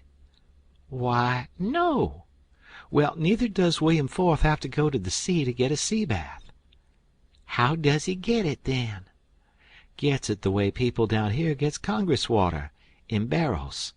There in the palace at Sheffield they've got furnaces, and he wants his water hot. They can't bile that amount of water away off there at the sea. They haven't got no conveniences for it." "Oh, I see now. You might have said that in the first place and saved time." When she said that I see I was out of the woods again, and so I was comfortable and glad. Next she says, "Do you go to church too?" "Yes, regular." "Where do you sit?" "Why, in our pew." "Whose pew?" "Why, our'n, your Uncle Harvey's." "His'n? What does he want with a pew?" "Wants it to set in. What did you reckon he wanted with it?" "Why, I thought he'd be in the pulpit." Right him, I forgot he was a preacher. I see I was up a stump again, so I played another chicken bone and got another think. Then I says, "Blame it, do you s'pose there ain't but one preacher to a church?" "Why, what do they want with more?" "What, to preach before a king? I never see such a girl as you. They don't have no less than 17. 17! My land! Why, I wouldn't set out such a string as that, not if I never got to glory. It must take 'em a week." "Shucks, they don't all of 'em preach the same day, only one of 'em." "Well, then, what does the rest of 'em do?" "Oh, nothing much. Loll around, pass the plate, and one thing or another, but mainly they don't do nothin'." "Well, then, what are they for?" "Why, they're for style. Don't you know nothin'?"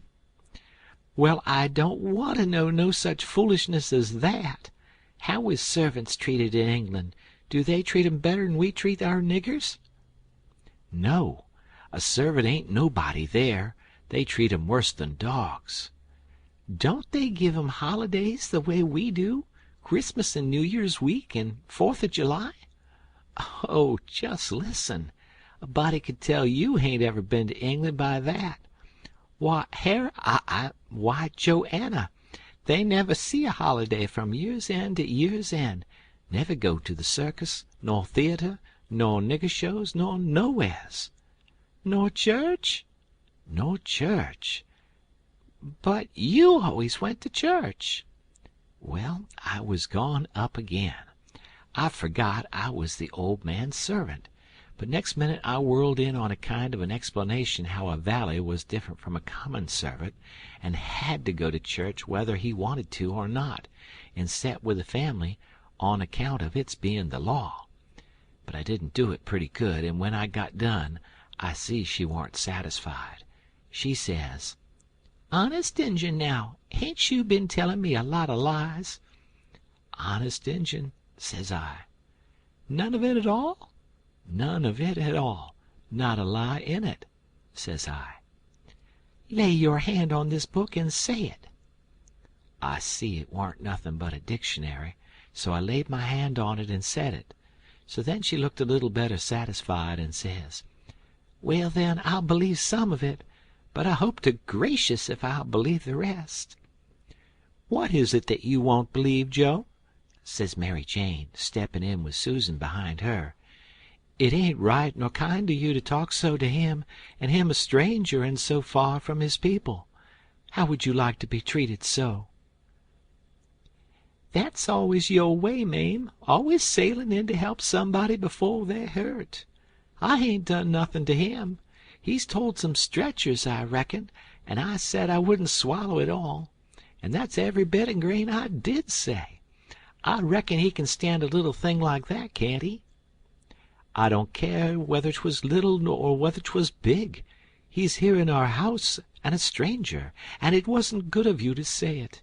If you was in his place it would make you feel ashamed, and so you oughtn't to say a thing to another person that will make them feel ashamed."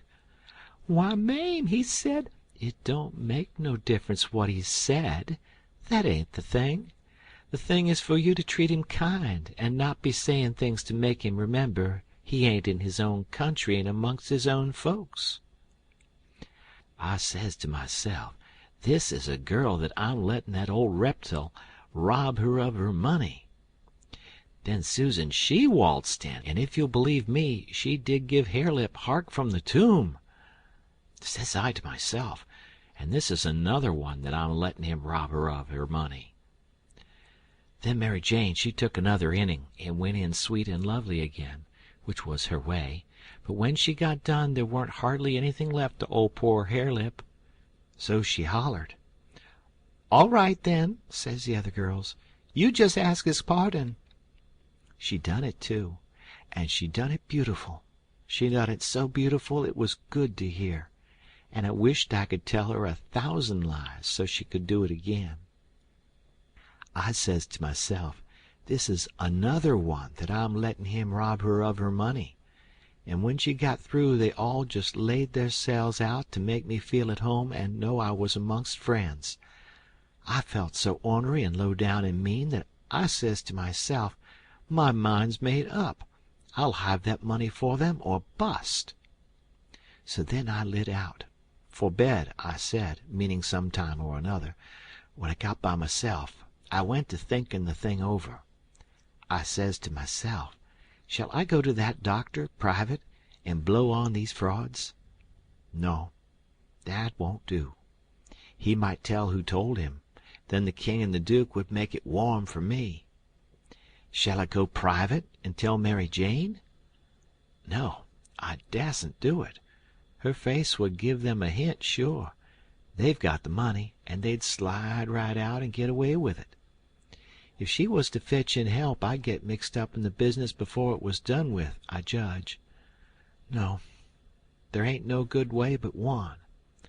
I got to steal that money somehow, and I got to steal it some way that they won't get suspicion that I done it. They've got a good thing here, and they ain't a-going to leave till they've played this family and this town for all they're worth. So I'll find a chance time enough. I'll steal it and hide it, and by, when I'm away down the river, I'll write a letter and tell Mary Jane where it's hid. But I better have it tonight if I can, because the doctor maybe hasn't let up as much as he lets on he has. He might scare them out of here yet. So, thinks I, I'll go and search them rooms. Upstairs the hall was dark, but I found the Duke's room and started to paw around it with my hands. But I recollected it wouldn't be much like the king to let anybody else take care of that money but his own self. So then I went to his room and begun to paw around there. But I see I couldn't do nothing without a candle, and I dasn't light one, of course. So I judged I've got to do the other thing, lay for them and eavesdrop. About that time I hears their footsteps coming, and was going to skip under the bed.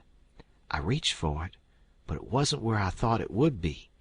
But I touched the curtain that hid Mary Jane's frocks, so I jumped in behind that and snuggled in amongst the gowns and stood there perfectly still.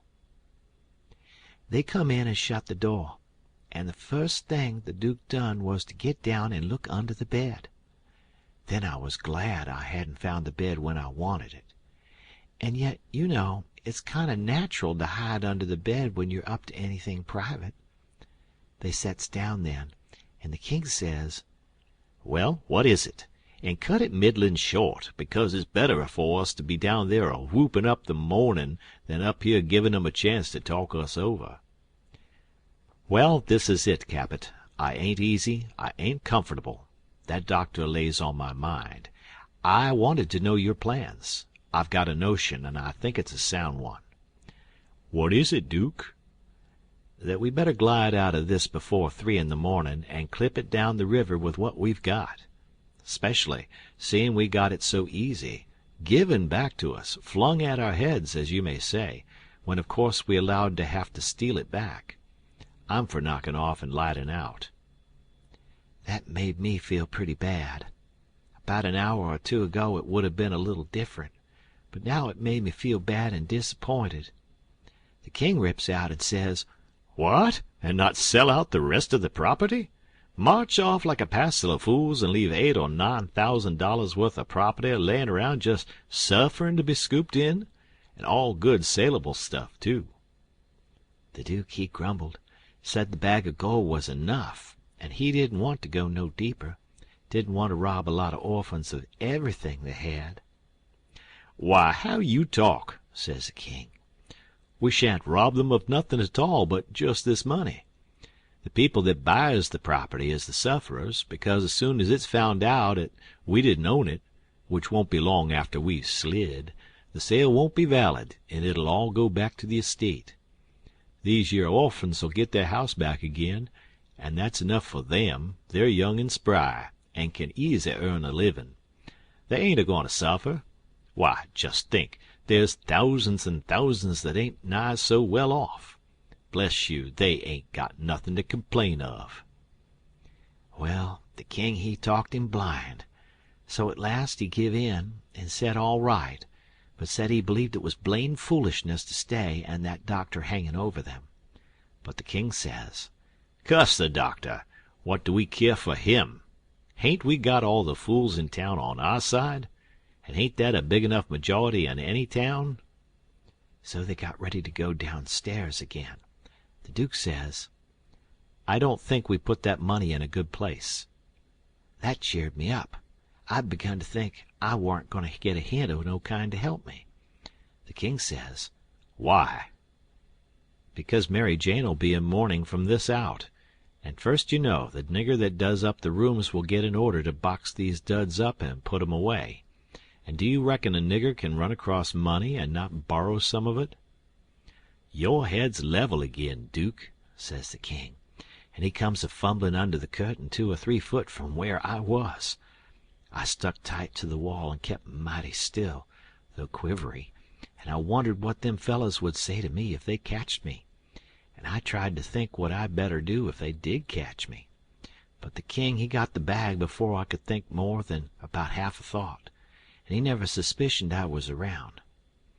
They took and shoved the bag through a rip in the straw tick that was under the feather bed, and crammed it in a foot or 2 amongst the straw, and said it was all right now, because a nigger only makes up the feather bed, and don't turn over the straw tick only about twice a year, and so it warn't in no danger of getting stole now. But I knowed better. I had it out of there before they were halfway downstairs. I groped along up to my cubby and hid it there till I could get a chance to do better. I judged I better hide it outside of the house somewheres, because if they missed it they would give the house a good ransacking. I knowed that very well. Then I turned in, with my clothes all on, but I couldn't have gone to sleep if I'd have wanted to. I was in such a sweat to get through with the business. By and by I heard the king and the Duke come up, so I rolled off my pallet and laid with my chin at the top of my ladder and waited to see if anything was going to happen, but nothing did. So I held on till all the late sounds had quit and the early ones hadn't begun yet, and then I slipped down the ladder. End of chapter. Chapter 27. I crept to their doors and listened. They was snoring. So I tiptoed along and got downstairs all right. There warn't a sound anywheres. I peeped through a crack of the dining-room door and see the men that was watching the corpse all sound asleep on their chairs. The door was open into the parlor where the corpse was layin', and there was a candle in both rooms. I passed along, and the parlor door was open, but I see there wa'n't nobody in there but the remains of Peter, so I shoved on by. But the front door was locked, and the key wasn't there. Just then I heard somebody comin' down the stairs back behind me. I run in the parlor and took a swift look around, and the only place I see to hide the bag was in the coffin. The lid was shoved along about a foot, showin' the dead man's face down in there, with a wet cloth over it and his shroud on. I tucked the money bag in under the lid, just down beyond where his hands was crossed, which made me creep, they was so cold, and then I run back across the room and in behind the door. The person comin' was Mary Jane. She went to the coffin very soft, and kneeled down and looked in. Then she put up her handkerchief, and I see she begun to cry, though I couldn't hear her and her back was to me. I slid out, and as I passed the dining-room I thought I'd make sure them watchers hadn't seen me, so I looked through the crack, and everything was all right. They hadn't stirred. I slipped up to bed feeling rather blue on accounts of the thing playin' out that way after I took so much trouble and run so much risk about it. Says I, if it could stay where it is, all right, because when we get down the river 100 mile or two I could write back to Mary Jane, and she could dig him up again and get it. But that ain't the thing that's goin' to happen. The thing that's goin' to happen is the money'll be found when they come to screw on the lid. Then the king'll get it again, and it'll be a long day before he gives anybody another chance to smooch it from him. Of course I wanted to slide down and get it out of there, but I dasn't try it. Every minute it was getting earlier now, and pretty soon some of them watches would begin to stir, and I might get catched with $6,000 in my hands that nobody hadn't hired me to take care of. I don't wish to be mixed up in no such business as that, I says to myself. When I got downstairs in the morning the parlor was shut up, and the watches was gone. There wa'n't nobody around but the family and the widow Bartley and our tribe. I watched their faces to see if anything had been happening, but I couldn't tell. Towards the middle of the day the undertaker come with his man, and they set the coffin in the middle of the room on a couple of chairs, and then set all our chairs in rows, and borrowed more from the neighbors till the hall and the parlor and the dining-room was full. I see the coffin lid was the way it was before, but I dasn't go to look in under it, with folks around. Then the people begun to flock in, and the beats and the girls took seats in the front row at the head of the coffin, and for half an hour the people filed around slow, in single rank, and looked down at the dead man's face a minute, and some dropped in a tear. It was all very still and solemn, only the girls and the beats holding handkerchiefs to their eyes and keeping their heads bent and sobbing a little. There warn't no other sound but the scraping of the feet on the floor and blowing noses, because people always blows them more at a funeral than they do at other places except church. When the place was packed full, the undertaker he slid around in his black gloves with his softy soothing ways, putting on the last touches, and getting people and things all ship-shape and comfortable, and making no more sound than a cat. He never spoke. He moved people around. He squeezed in late ones. He opened up passageways, and done it with nods and signs with his hands. Then he took his place over against the wall. He was the softest, glidingest, stealthiest man I ever see, and there warn't no more smile to him than there is to a ham.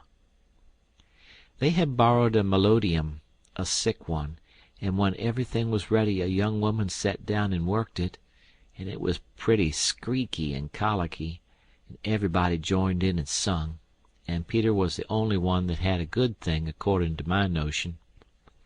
Then the Reverend Hobson opened up, slow and solemn, and begun to talk.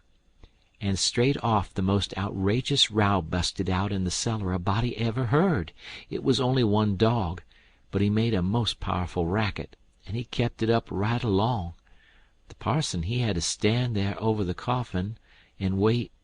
You couldn't hear yourself think. It was right down awkward, and nobody didn't seem to know what to do. But pretty soon they see that long-legged undertaker make a sign to the preacher, as much as to say, "Don't you worry, just depend on me." Then he stooped down and begun to glide along the wall, just his shoulders showing over the people's heads. So he glided along, and the powwow and racket getting more and more outrageous all the time. And at last, when he had gone around 2 sides of the room, he disappears down cellar. Then in about 2 seconds we heard a whack, and the dog he finished up with a most amazing howl or two, and then everything was dead still, and the parson begun his solemn talk where he left off.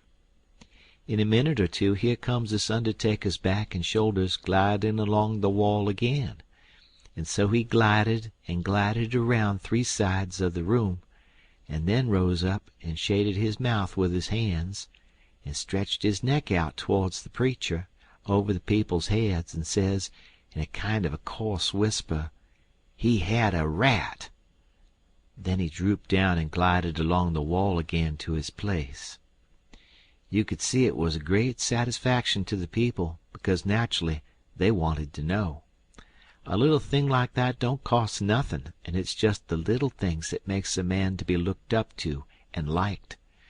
There warn't no more popular man in town than what that undertaker was.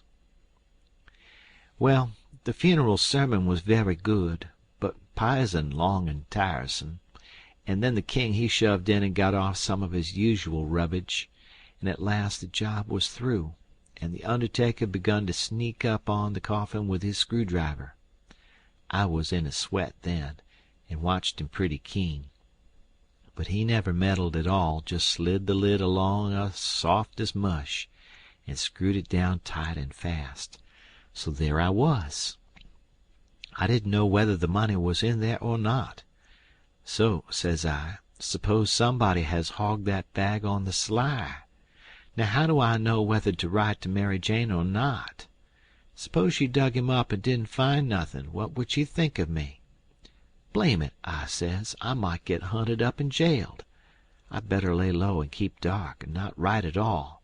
Things awful mixed now. Trying to better it, I've worsened it 100 times, and I wish to goodness I'd just let it alone.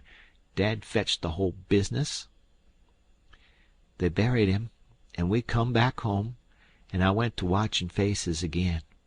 I couldn't help it, and I couldn't rest easy. But nothing come of it. The faces didn't tell me nothing.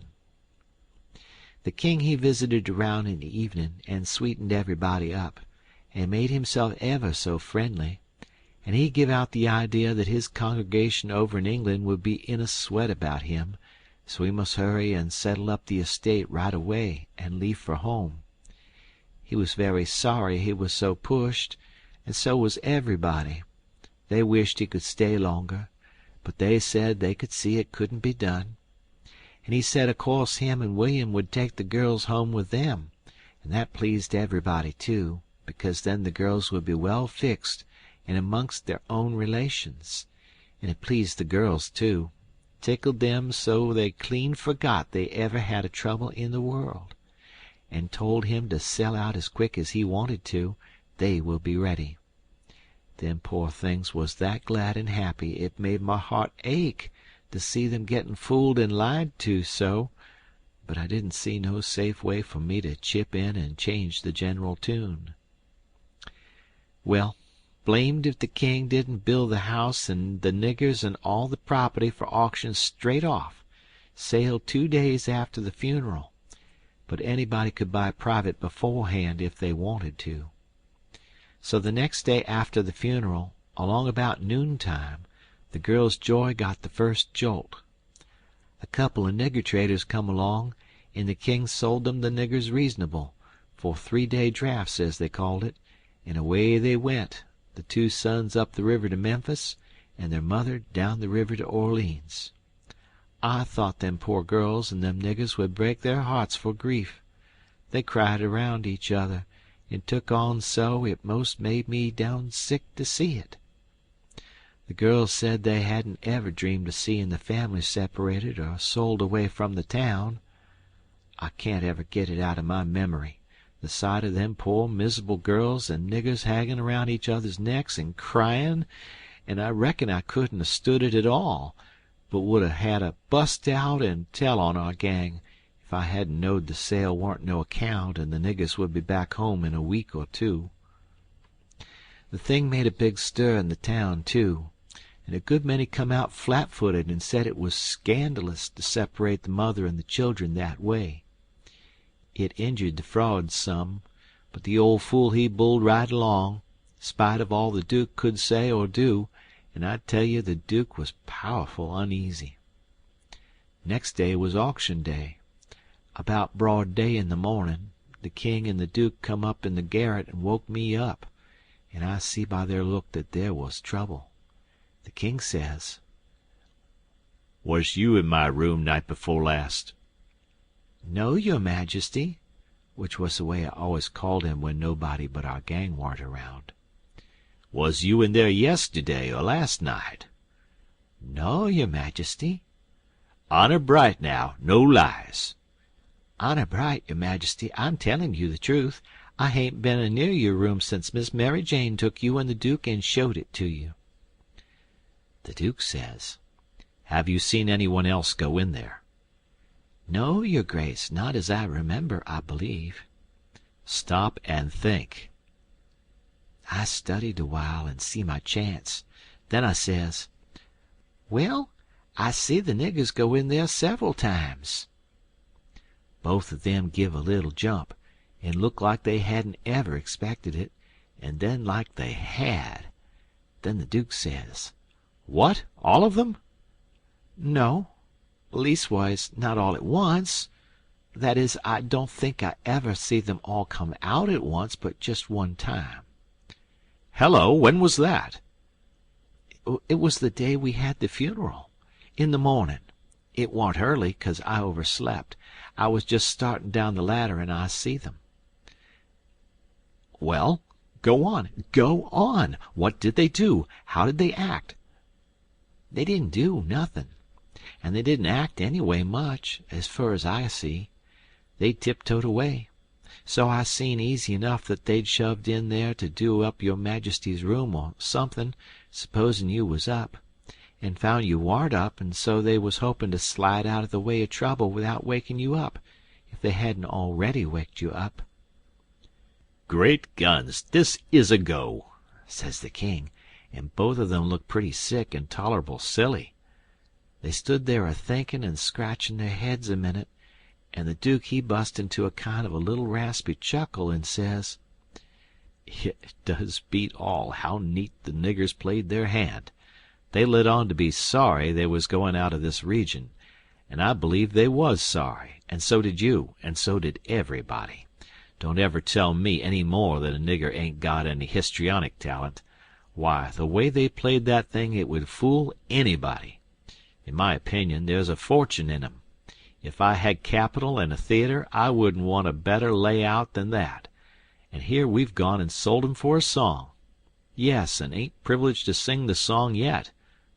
Say, where is that song, that draft?" "In the bank for to be collected. Where would it be?" "Well, that's all right then, thank goodness." Says I, kind of timid like, "Is there something gone wrong?" The king whirls on me and rips out, "None of your business. You keep your head shet and mind your own affairs, if you got any. Long as you're in this town, don't you forget that, you hear?" Then he says to the Duke, "We got to just swaller it and say nothin'. Mum's the word for us." As they was startin' down the ladder, the Duke he chuckles again and says, "Quick sales and small profits. It's a good business, yes."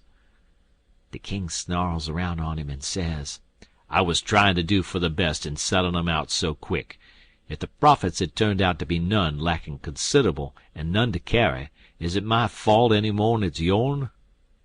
Well, they'd be in this house yet, and we wouldn't if I could have got my advice listened to.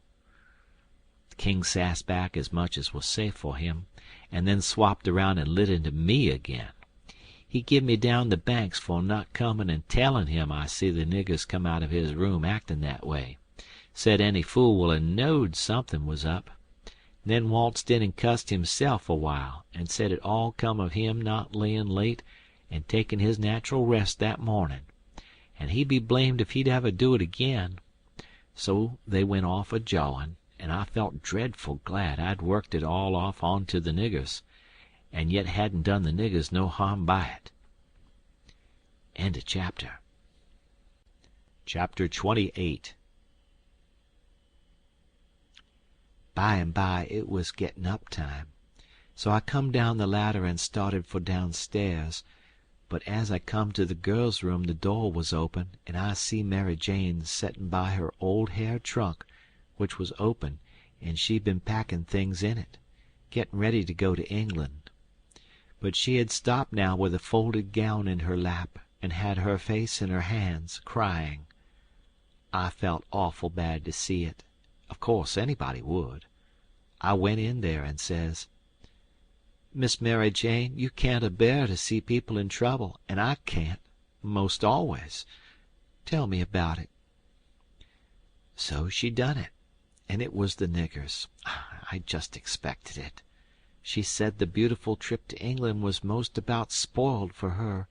She didn't know how she was ever going to be happy there, knowin' the mother and the children warn't ever going to see each other no more, and then busted out bitterer than ever, and flung up her hands and says, "Oh, dear, dear, to think they ain't ever going to see each other any more." "But they will, and inside of 2 weeks, and I know it," says I. Laws, it was out before I could think, and before I could budge she throws her arms around my neck and told me to say it again, say it again, say it again.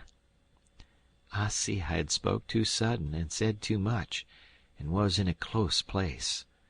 I asked her to let me think a minute, and she sat there very impatient and excited and handsome, but looking kind of happy and eased up, like a person that's had a tooth pulled out.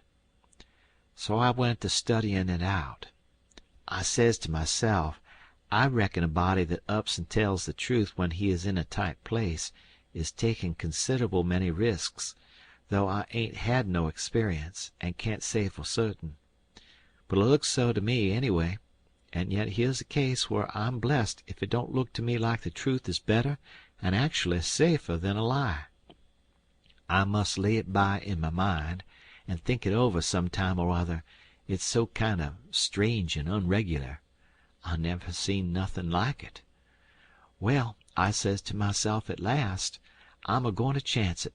I'll up and tell the truth this time, though it does seem most like setting down on a keg of powder and touching it off just to see where you'll go to.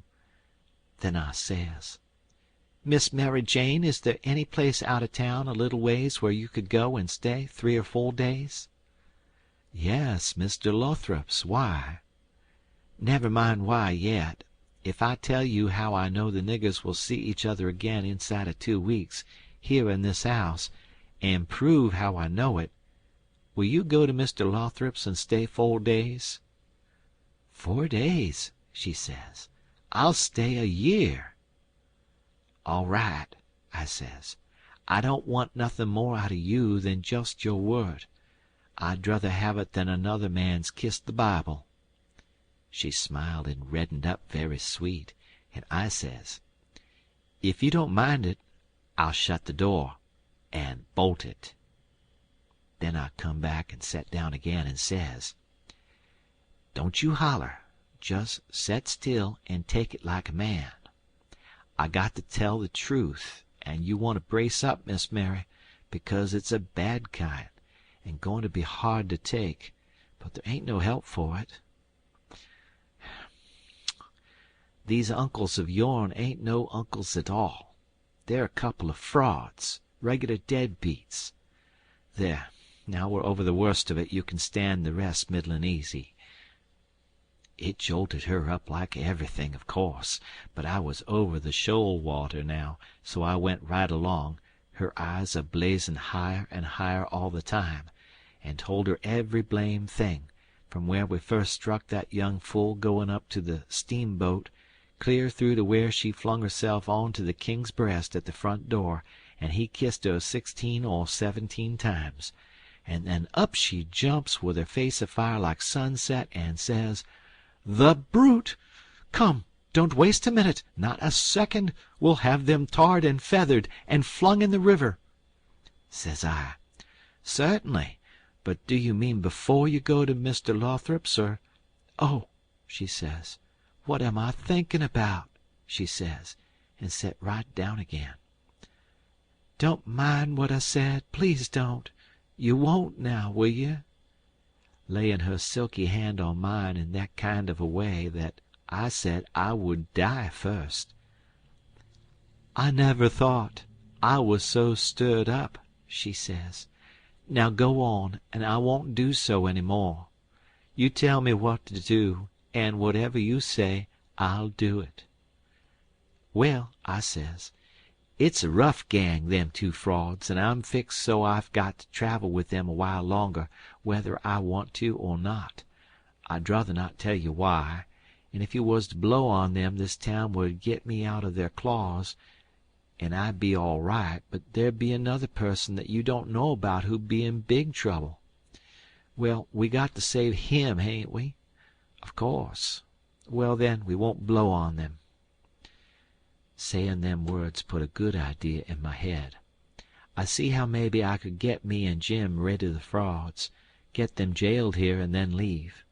But I didn't want to run the raft in the daytime without anybody aboard to ask their questions but me, so I didn't want the plan to begin working till pretty late tonight. I says, "Miss Mary Jane, I'll tell you what we'll do, and you won't have to stay at Mr. Lothrop's so long nuther. How fur is it?" "A little short of 4 miles, right out in the country back here." "Well, that'll answer. Now you go along out there, and lay low till 9 or half past tonight, and then get them to fetch you home again. Tell them you've thought of something. If you get here before 11, put a candle in this window, and if I don't turn up, wait till 11, and then if I don't turn up, it means I'm gone and out of the way and safe. Then you come out and spread the news around, and get these beats jailed." "Good," she says. "I'll do it."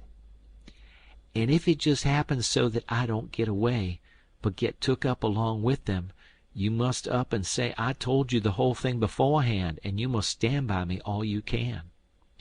"Stand by you? Indeed I will.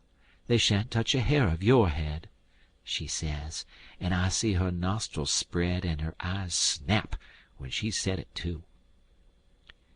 "If I get away I shan't be here," I says, "to prove these rapscallions ain't your uncles, and I couldn't do it if I was here. I could swear they was beats and bummers, that's all, though that's worth something. Well, there's others can do that better than what I can, and they're people that ain't going to be doubted as quick as I'd be. I'll tell you how to find them. Give me a pencil and a piece of paper. There. Royal Nonsuch Bricksville. Put it away, and don't lose it. When the court wants to find out something about these two, let them send up to Bricksville and say they've got the men that played the Royal Nonsuch, and ask for some witnesses. Why, you'll have that entire town down here before you can hardly wink, Miss Mary, and they'll come a-boiling, too." I judged we had got everything fixed about right now, so I says, "Just let the auction go right along, and don't worry. Nobody don't have to pay for the things they buy till a whole day after the auction on accounts of the short notice, and they ain't going out of this till they get that money, and the way we've fixed it the sale ain't going to count, and they ain't going to get no money. It's just like the way it was with the niggers. It warn't no sale, and the niggers will be back before long. Why, they can't collect the money for the niggers yet. They're in the worst kind of a fix, Miss Mary." "Well," she says, "I'll run down to breakfast now, and then I'll start straight for Mr. Lothrop's." "'Deed that ain't the ticket, Miss Mary Jane," I says. "By no manner of means go before breakfast." "Why? What did you reckon I wanted you to go at all for, Miss Mary?" "Well, I never thought, and come to think, I don't know. What was it?" "Why, it's because you ain't one of these leather-faced people. I don't want no better book than what your face is. A body can set down and read it off like coarse print. Do you reckon you can go and face your uncles when they come to kiss you good morning and never— There, don't. Yes, I'll go before breakfast. I'll be glad to. And leave my sisters with them? Yes, never mind about them. They've got to stand it yet a while. They might suspicion something if all of you was to go. I don't want you to see them, nor your sisters, nor nobody in this town. If a neighbor was to ask how is your uncles this morning, your face would tell something. No, you go right along, Miss Mary Jane, and I'll fix it with all of them. I'll tell Miss Susan to give your love to your uncles and say you've went away for a few hours for to get a little rest and change, or to see a friend, and you'll be back tonight or early in the morning." "Gone to see a friend is all right, but I won't have my love given to them." "Well, then, it shan't be." It was well enough to tell her so. No harm in it. It was only a little thing to do and no trouble. And it's the little things that smooths people's roads the most, down here below. It would make Mary Jane comfortable, and it wouldn't cost nothing. Then I says, "There's one more thing. That bag of money." "Well, they've got that, and it makes me feel pretty silly to think how they got it." "No, you're out there. They hain't got it." "Why, who's got it?" "I wish I knowed, but I don't. I had it, because I stole it from them, and I stole it to give it to you, and I know where I hid it, but I'm afraid it ain't there no more. I'm awful sorry, Miss Mary Jane. I'm just as sorry as I can be, but I done the best I could. I did honest. I come nigh getting caught, and I had to shove it into the first place I come to and run, and it warn't a good place. Oh, stop blaming yourself. It's too bad to do it, and I won't allow it. You couldn't help it. It wasn't your fault. Where did you hide it?" I didn't want to set her thinking about her troubles again, and I couldn't seem to get my mouth to tell her what would make her see that corpse lying in the coffin with that bag of money on his stomach. So for a minute I didn't say nothing. Then I says, "I'd rather not tell you where I put it, Miss Mary Jane, if you don't mind letting me off, but I'll write it for you on a piece of paper, and you can read it along the road to Mr. Lothrop's if you want to. Do you reckon that'll do?" "Oh, yes." So I wrote, "I put it in the coffin. It was in there when you was crying there away in the night. I was behind the door, and I was mighty sorry for you, Miss Mary Jane."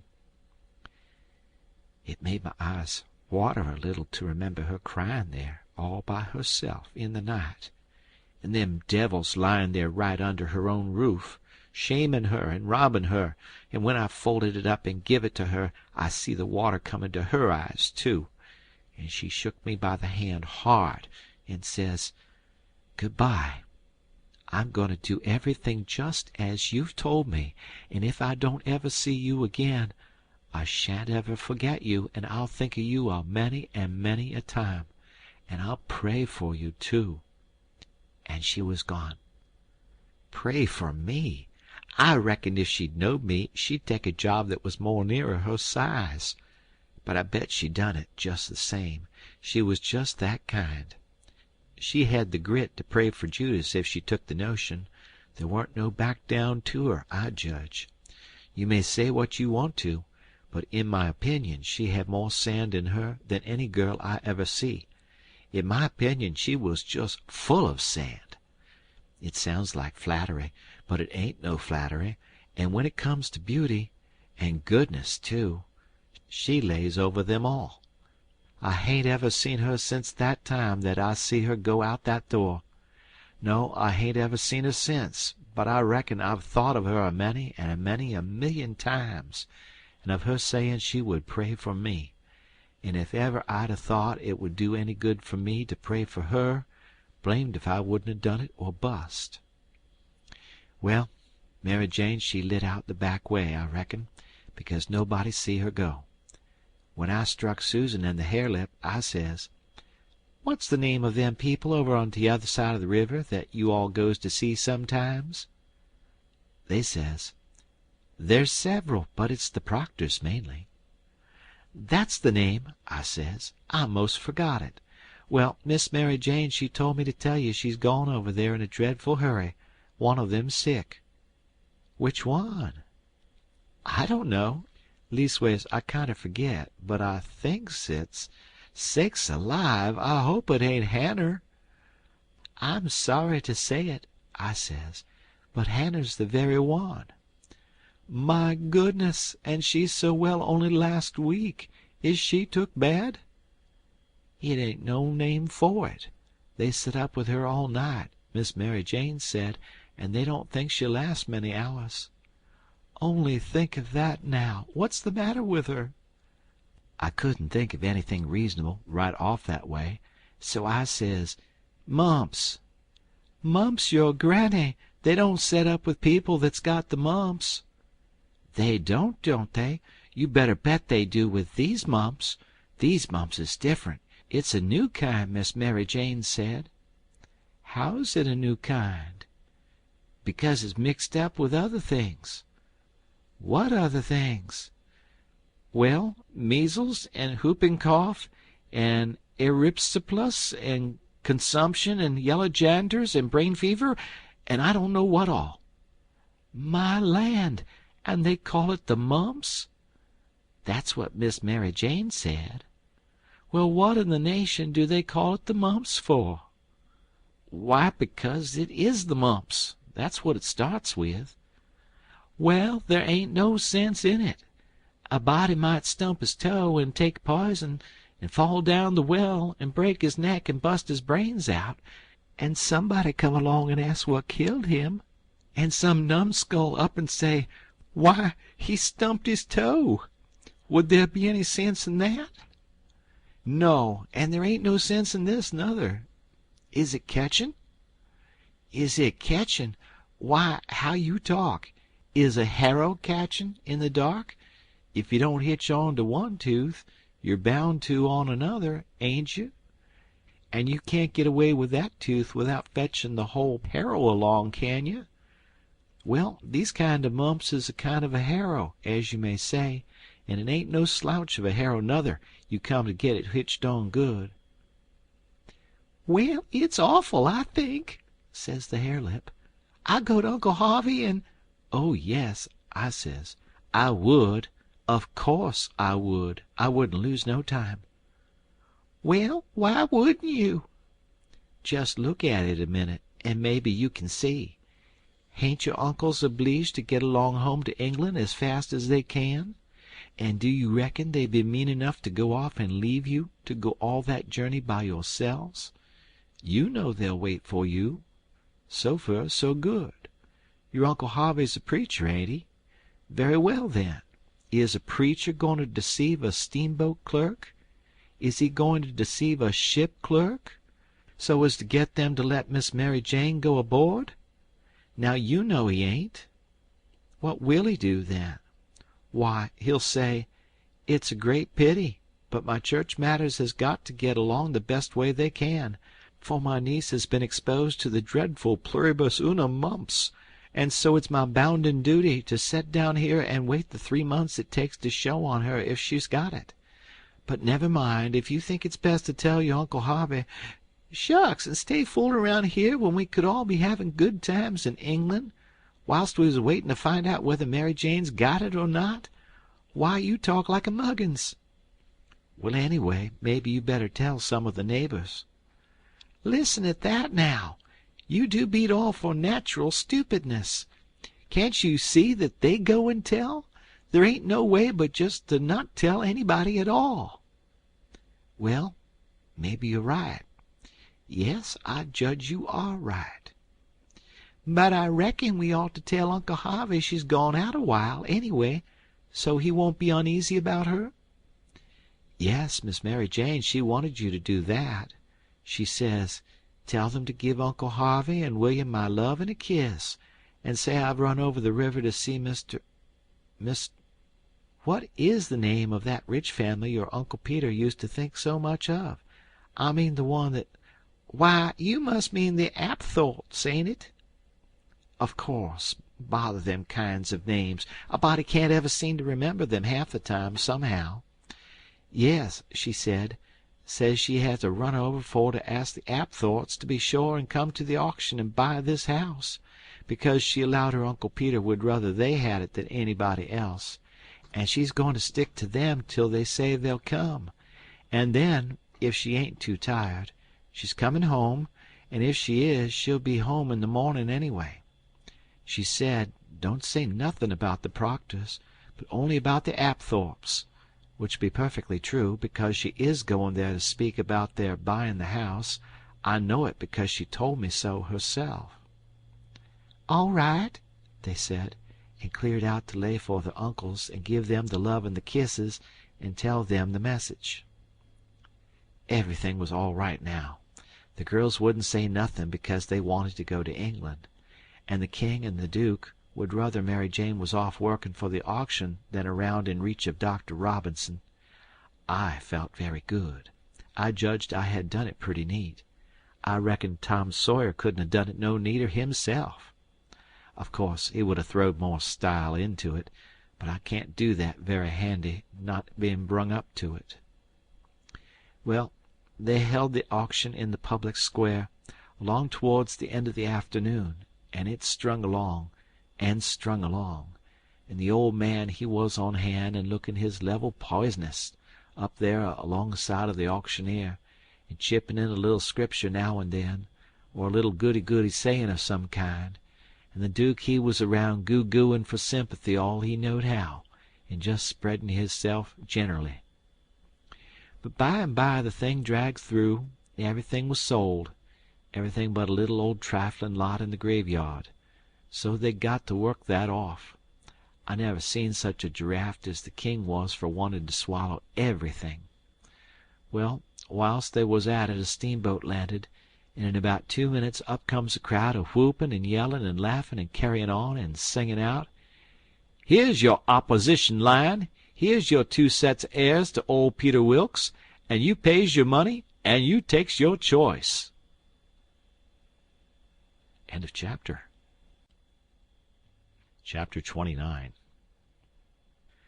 They was fetching a very nice-looking old gentleman along, and a nice-looking younger one, with his right arm in a sling. And my souls, how the people yelled and laughed, and kept it up. But I didn't see no joke about it, and I judged it would strain the duke and the king some to see any. I reckoned they'd turn pale.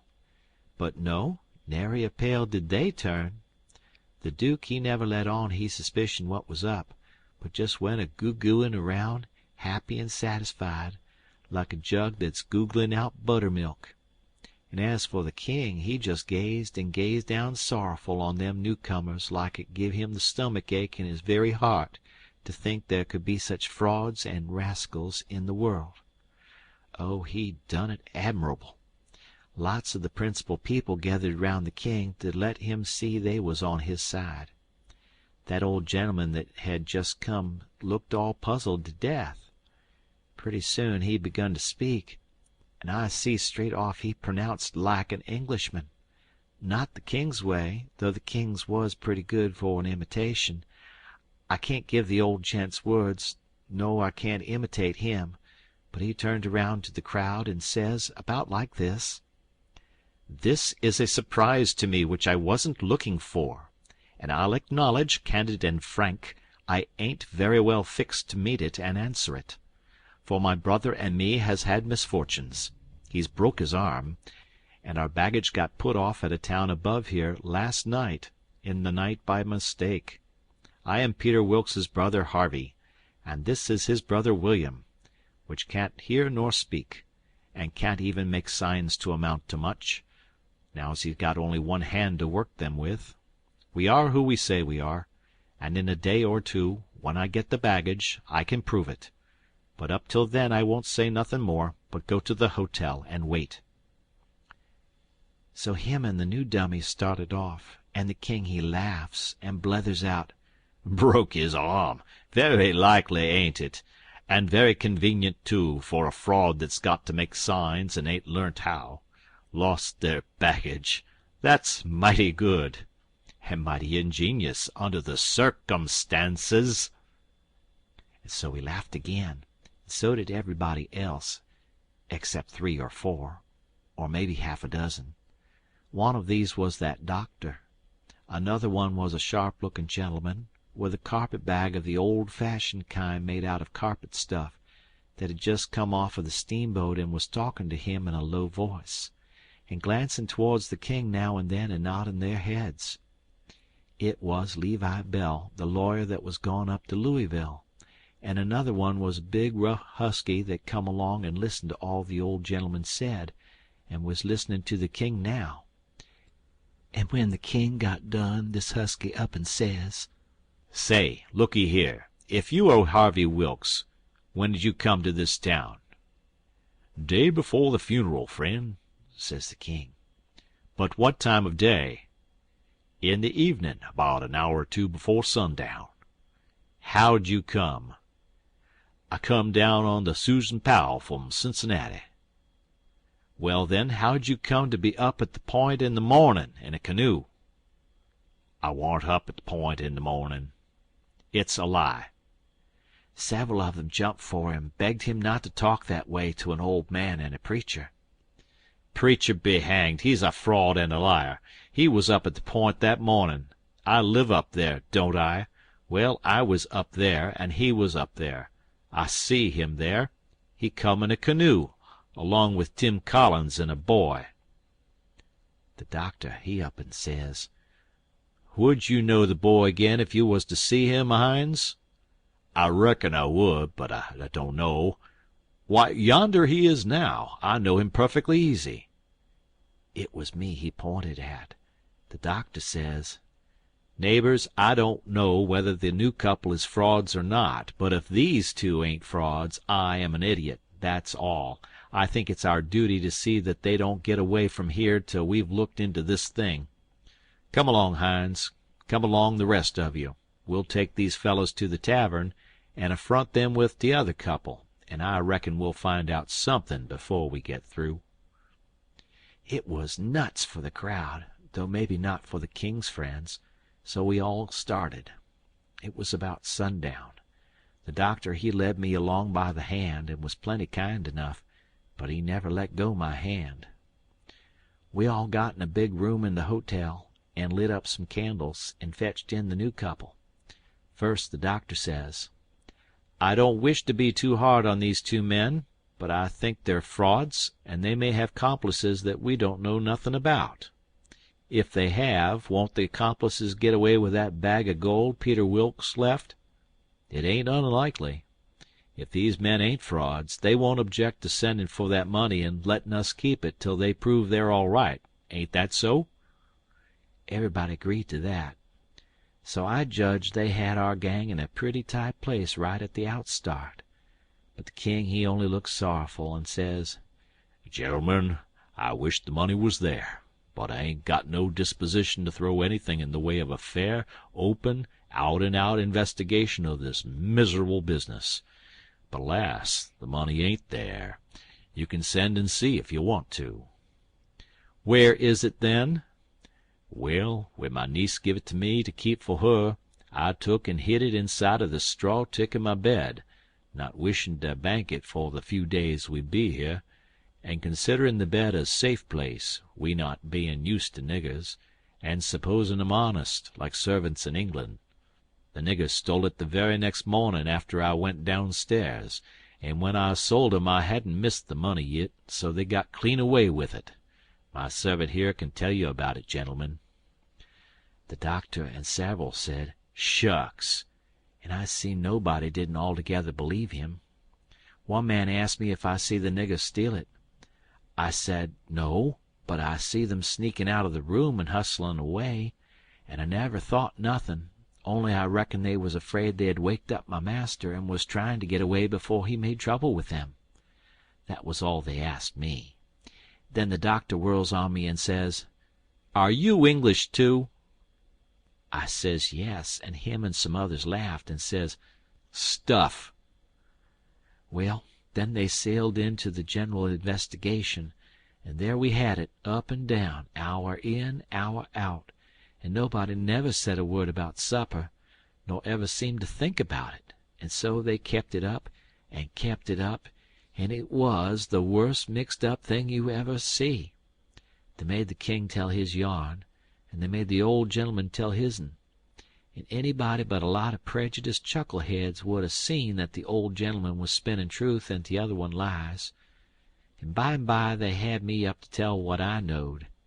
The king he give me a left-handed look out of the corner of his eye, and so I knowed enough to talk on the right side. I begun to tell about Sheffield, and how we lived there, and all about the English Wilkses, and so on. But I didn't get pretty fur till the doctor begun to laugh, and Levi Bell, the lawyer, says, "Set down, my boy. I wouldn't strain myself if I was you.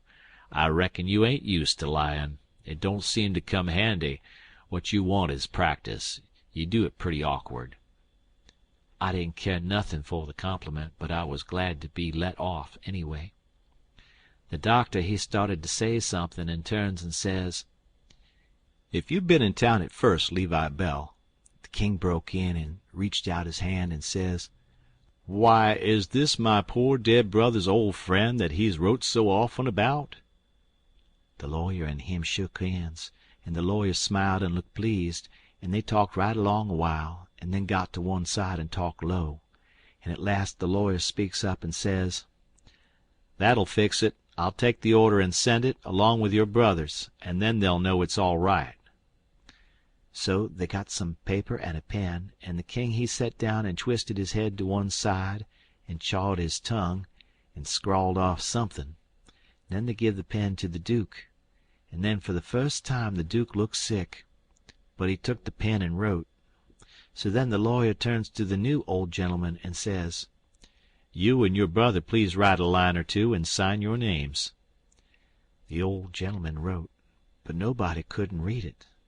The lawyer looked powerful astonished and says, "Well, it beats me," and snaked a lot of old letters out of his pocket, and examined them, and then examined the old man's writing, and then them again, and then says, "These old letters is from Harvey Wilkes, and here's these two handwritings, and anybody can see they didn't write them." The king and the duke looked sold and foolish, I tell you, to see how the lawyer had took them in. "And here's this old gentleman's handwriting, and anybody can tell easy enough he didn't write them. Fact is, the scratches he makes ain't properly writing at all. Now here's some letters from—" The new old gentleman says, "If you please, let me explain. Nobody can read my hand but my brother there, so he copies for me. It's his hand you've got there, not mine." "Well," says the lawyer, "this is the state of things. I've got some of William's letters, too. So if you'll get him to write a line or so, we can come—" "He can't write with his left hand," says the old gentleman. "If he could use his right hand, you would see that he wrote his own letters and mine, too. Look at both, please. They're by the same hand." The lawyer done it, and says, "I believe it's so, and if it ain't so, there's a heap stronger resemblance than I'd noticed before, anyway. Well, well, well, I thought we was right on the track of a solution, but it's gone to grass partly. But anyway, one thing is proved. These two ain't either of them Wilkses," and he wagged his head towards the king and the duke. Well, what do you think? That mule-headed old fool wouldn't give in then. Indeed he wouldn't. Said it warn't no fair test. Said his brother William was the cussedest joker in the world, and hadn't tried to write. He see William was going to play one of his jokes the minute he put the pen to paper, And so he warmed up and went warbling right along till he was actually beginning to believe what he was saying himself. But pretty soon the new gentleman broke in and says, "I've thought of something. Is there anybody here that helped to lay out the late Peter Wilkes for burying?" "Yes," says somebody. "Me and Ab Turner done it. We're both here." Then the old man turns toward the king and says, "Perhaps this gentleman can tell me what was tattooed on his breast."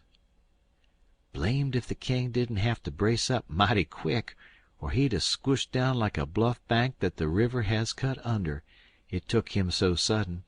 And mind you, it was the thing that was calculated to make most anybody squish to get fetch such a solid one as that without any notice, because how was he going to know what was tattooed on the man?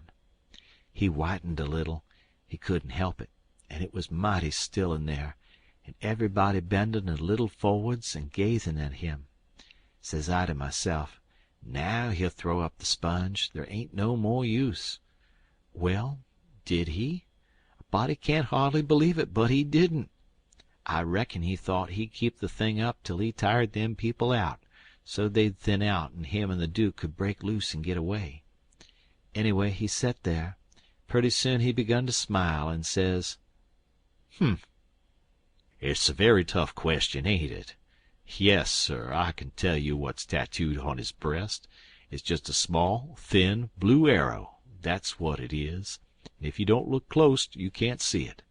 Now, what do you say, hey?" Well, I never see anything like that old blister for clean out-and-out cheek. The new old gentleman turns brisk towards Ab Turner and his pard, and his eye lights up like he judged he got the king this time, and says, "There, you heard what he said. Was there any such mark on Peter Wilkes's breast?" Both of them spoke up and says, "We didn't see no such mark."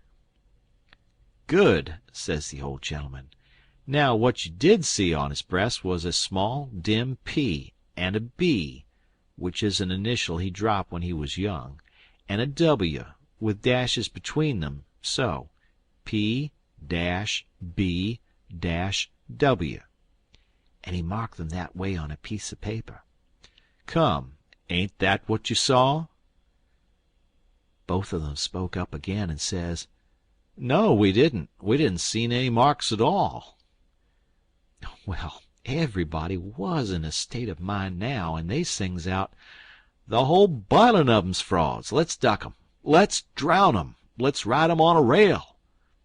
And everybody was whooping at once, and there was a rattling powwow.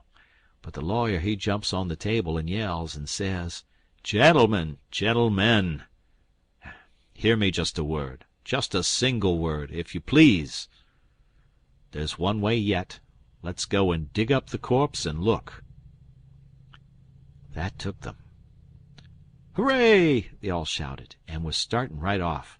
But the lawyer and the doctor sung out, "Hold on, hold on. Collar all these 4 men and the boy, and fetch them along too." "We'll do it," they all shouted. "And if we don't find them marks, we'll lynch the whole gang." I was scared now, I tell you, but there warn't no getting away, you know. They gripped us all and marched us right along, straight for the graveyard, which was a mile and a half down the river, and the whole town at our heels, for we made noise enough, and it was only 9 in the evening. As we went by our house, I wished I hadn't sent Mary Jane out of town, because now if I could tip her the wink she'd light out and save me, and blow on our deadbeats. Well, we swarmed along down the river road, just carrying on like wildcats, and to make it more scary the sky was darking up, and the lightning beginning to wink and flitter, and the wind to shiver amongst the leaves. This was the most awful trouble and most dangersome I ever was in, and I was kinder stunned. Everything was going so different from what I had allowed for. Instead of being fixed so I could take my own time if I wanted to, and see all the fun, and have Mary Jane at my back to save me and set me free when the close fit come, here was nothing in the world betwixt me and sudden death but just them tattoo marks. If they didn't find them... I couldn't bear to think about it, and yet somehow I couldn't think about nothin' else. It got darker and darker, and it was a beautiful time to give the crowd the slip, but that big husky had me by the wrist. Hines, and a body might as well try to give Goliar the slip. He dragged me right along, he was so excited, and I had to run to keep up. When they got there they swarmed into the graveyard and washed over it like an overflow. And when they got to the grave they found they had about 100 times as many shovels as they wanted, but nobody hadn't thought to fetch a lantern. But they sailed into digging anyway by the flicker of the lightning, and sent a man to the nearest house a half a mile off to borrow one. So they dug and dug like everything, and it got awful dark, and the rain started, and the wind swished and swooshed along, and the lightning come brisker and brisker, and the thunder boomed. But them people never took no notice of it, they was so full of this business. In 1 minute you could see everything and every face in that big crowd, and the shovelfuls of dirt sailing up out of the grave, and the next second the dark wiped it all out, and you couldn't see nothing at all.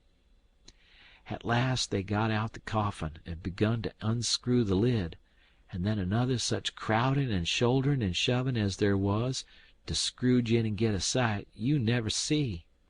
And in the dark, that way, it was awful. Hines, he hurt my wrist dreadful pulling and tugging so, and I reckon he clean forgot I was in the world, he was so excited and panting. All of a sudden the lightning let go a perfect sluice of white glare, and somebody sings out, "By the livin' Jingo, here's the bag of gold on his breast." Hines let out a whoop like everybody else, and dropped my wrist and give a big surge to bust his way in and get a look, and the way I lit out and shinned for the road in the dark there ain't nobody can tell. I had the road all to myself, and I fairly flew. Leastways, I had it all to myself except the solid dark, and the now and then glares, and the buzzing of the rain, and the thrashing of the wind, and the splitting of the thunder. And sure as you are born, I did clip it along. When I struck the town, I see there warn't nobody out in the storm, so I never hunted for no back streets, but humped it straight through the main one. And when I begun to get towards our house, I aimed my eye and set it. No light there, the house all dark, which made me feel sorry and disappointed. I didn't know why. But at last, just as I was sailing by, flash comes the light in Mary Jane's window, and my heart swelled up sudden, like to bust, and the same second the house and all was behind me in the dark, and warn't ever going to be before me no more in this world. She was the best girl I ever see, and had the most sand. The minute I was far enough above the town to see I could make the towhead, I begun to look sharp for a boat to borrow, and the first time the lightning showed me one that wasn't chained, I snatched it and shoved. It was a canoe, and warn't fastened with nothing but a rope.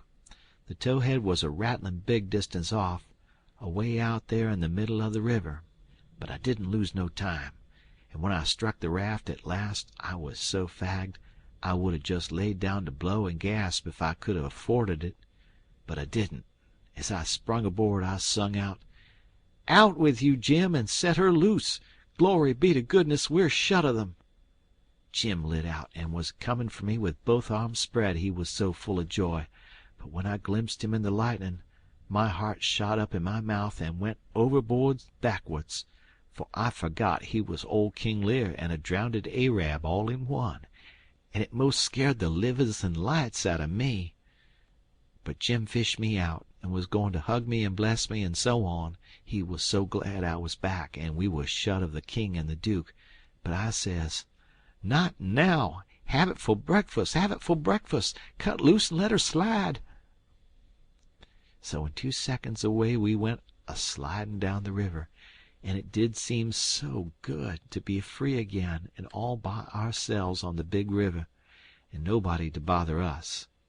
I had to skip around a bit and jump up and crack my heels a few times. I couldn't help it, but about the third crack I noticed a sound that I knowed mighty well, and held my breath and listened and waited, and sure enough, when the next flash busted out over the water, here they come, and just laying to their oars and making their skiff hum. It was the King and the Duke. So I wilted right down onto the planks then and give up, and it was all I could do to keep from crying. End of chapter. Chapter 30. When they got aboard, the king went for me and shook me by the collar and says, "Trying to give us the slip, was you pup? Tired of our company, hey?" I says, "No, your majesty, we warn't. Please don't, your majesty." "Quick then, and tell us what was your idea, or I'll shake the insides out of you." "Honest, I tell you everything just as it happened, your majesty. The man that had a hold of me was very good to me, and kept saying he had a boy about as big as me that died last year, and he was sorry to see a boy in such a dangerous fix. And when they was all took by surprise by finding the gold and made a rush for the coffin, he lets go of me and whispers, 'Heal it now, or they'll hang you, sure.' And I lit out. It didn't seem no good for me to stay.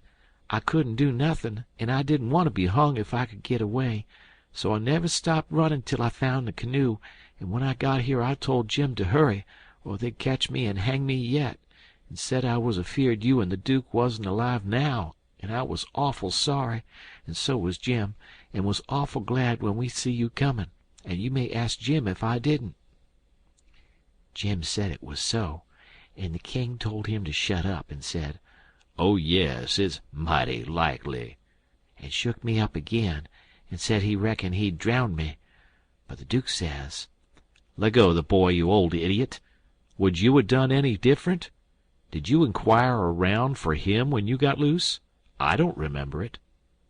So the king let go of me, and begun to cuss that town and everybody in it.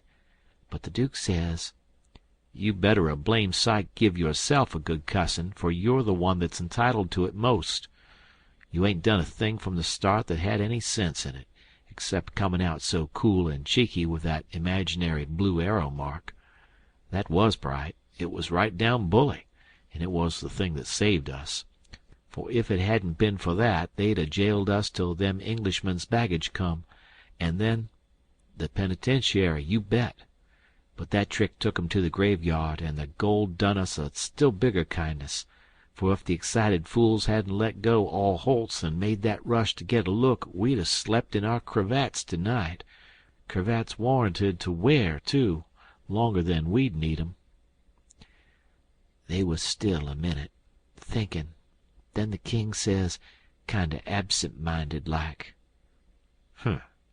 "And we reckon the niggers stole it." That made me squirm. "Yes," says the Duke, kinder slow and deliberate and sarcastic, "we did." After about a half a minute the king drawls out, "Leastways, I did." The Duke says the same way, "On the contrary, I did." The king kinder ruffles up and says, "Looky here, Bilgewater, what are you referrin' to?" The Duke says, pretty brisk, "When it comes to that, maybe you'll let me ask what was you referrin' to?"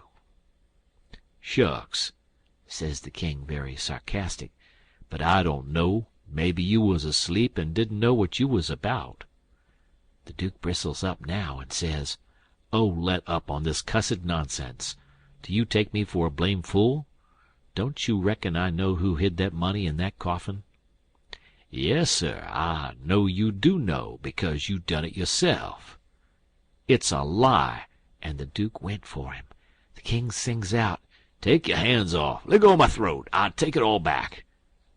The Duke says, "Well, you just own up first that you did hide that money there, intending to give me the slip one of these days, and come back and dig it up and have it all to yourself."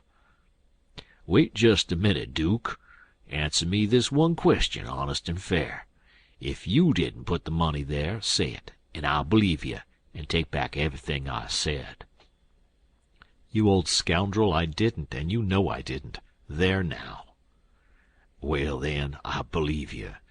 But answer me only just this one more. Now, don't get mad. Didn't you have it in your mind to hook the money and hide it?" The Duke never said nothing for a little bit. Then he says, "Well, I don't care if I did. I didn't do it, anyway. But you not only had it in mind to do it, but you done it." "I wisht I never die if I'd done it, Duke, and that's honest. I won't say I warn't goin' to do it, because I was, but I mean somebody, got in ahead of me." "It's a lie. You done it, and you got to say you done it, or—" The king begun to gurgle, and then he gasped out, "Nuff, own up." I was very glad to hear him say that. It made me feel much more easier than what I was feeling before. So the Duke took his hands off and says, "If you ever deny it again, I'll drown you. It's well for you to set there and blubber like a baby. It's fittin' for you, after the way you've acted. I never seen such an old ostrich for wantin' to gobble everything, and I a-trustin' you all the time, like you was my own father. You ought to been ashamed of yourself to stand by and hear it saddle on to a lot of poor niggers, and you never say a word for them. It makes me feel ridiculous to think I was soft enough to believe that rubbage. Cuss you, I can see now why you was so anxious to make up the deficit. You wanted to get what money I'd got out of the nonsuch in one thing or another, and scoop it all." The king says, timid and still a-snufflin', "Why, Duke, it was you that said make up the deficit. It warn't me." "Dry up. I don't want to hear no more out of you," says the Duke. "And now you see what you got by it. They got all their own money back, and all of ourn but a shekel or two besides. Go 'long to bed, and don't you defercit me no more deficits, long's you live."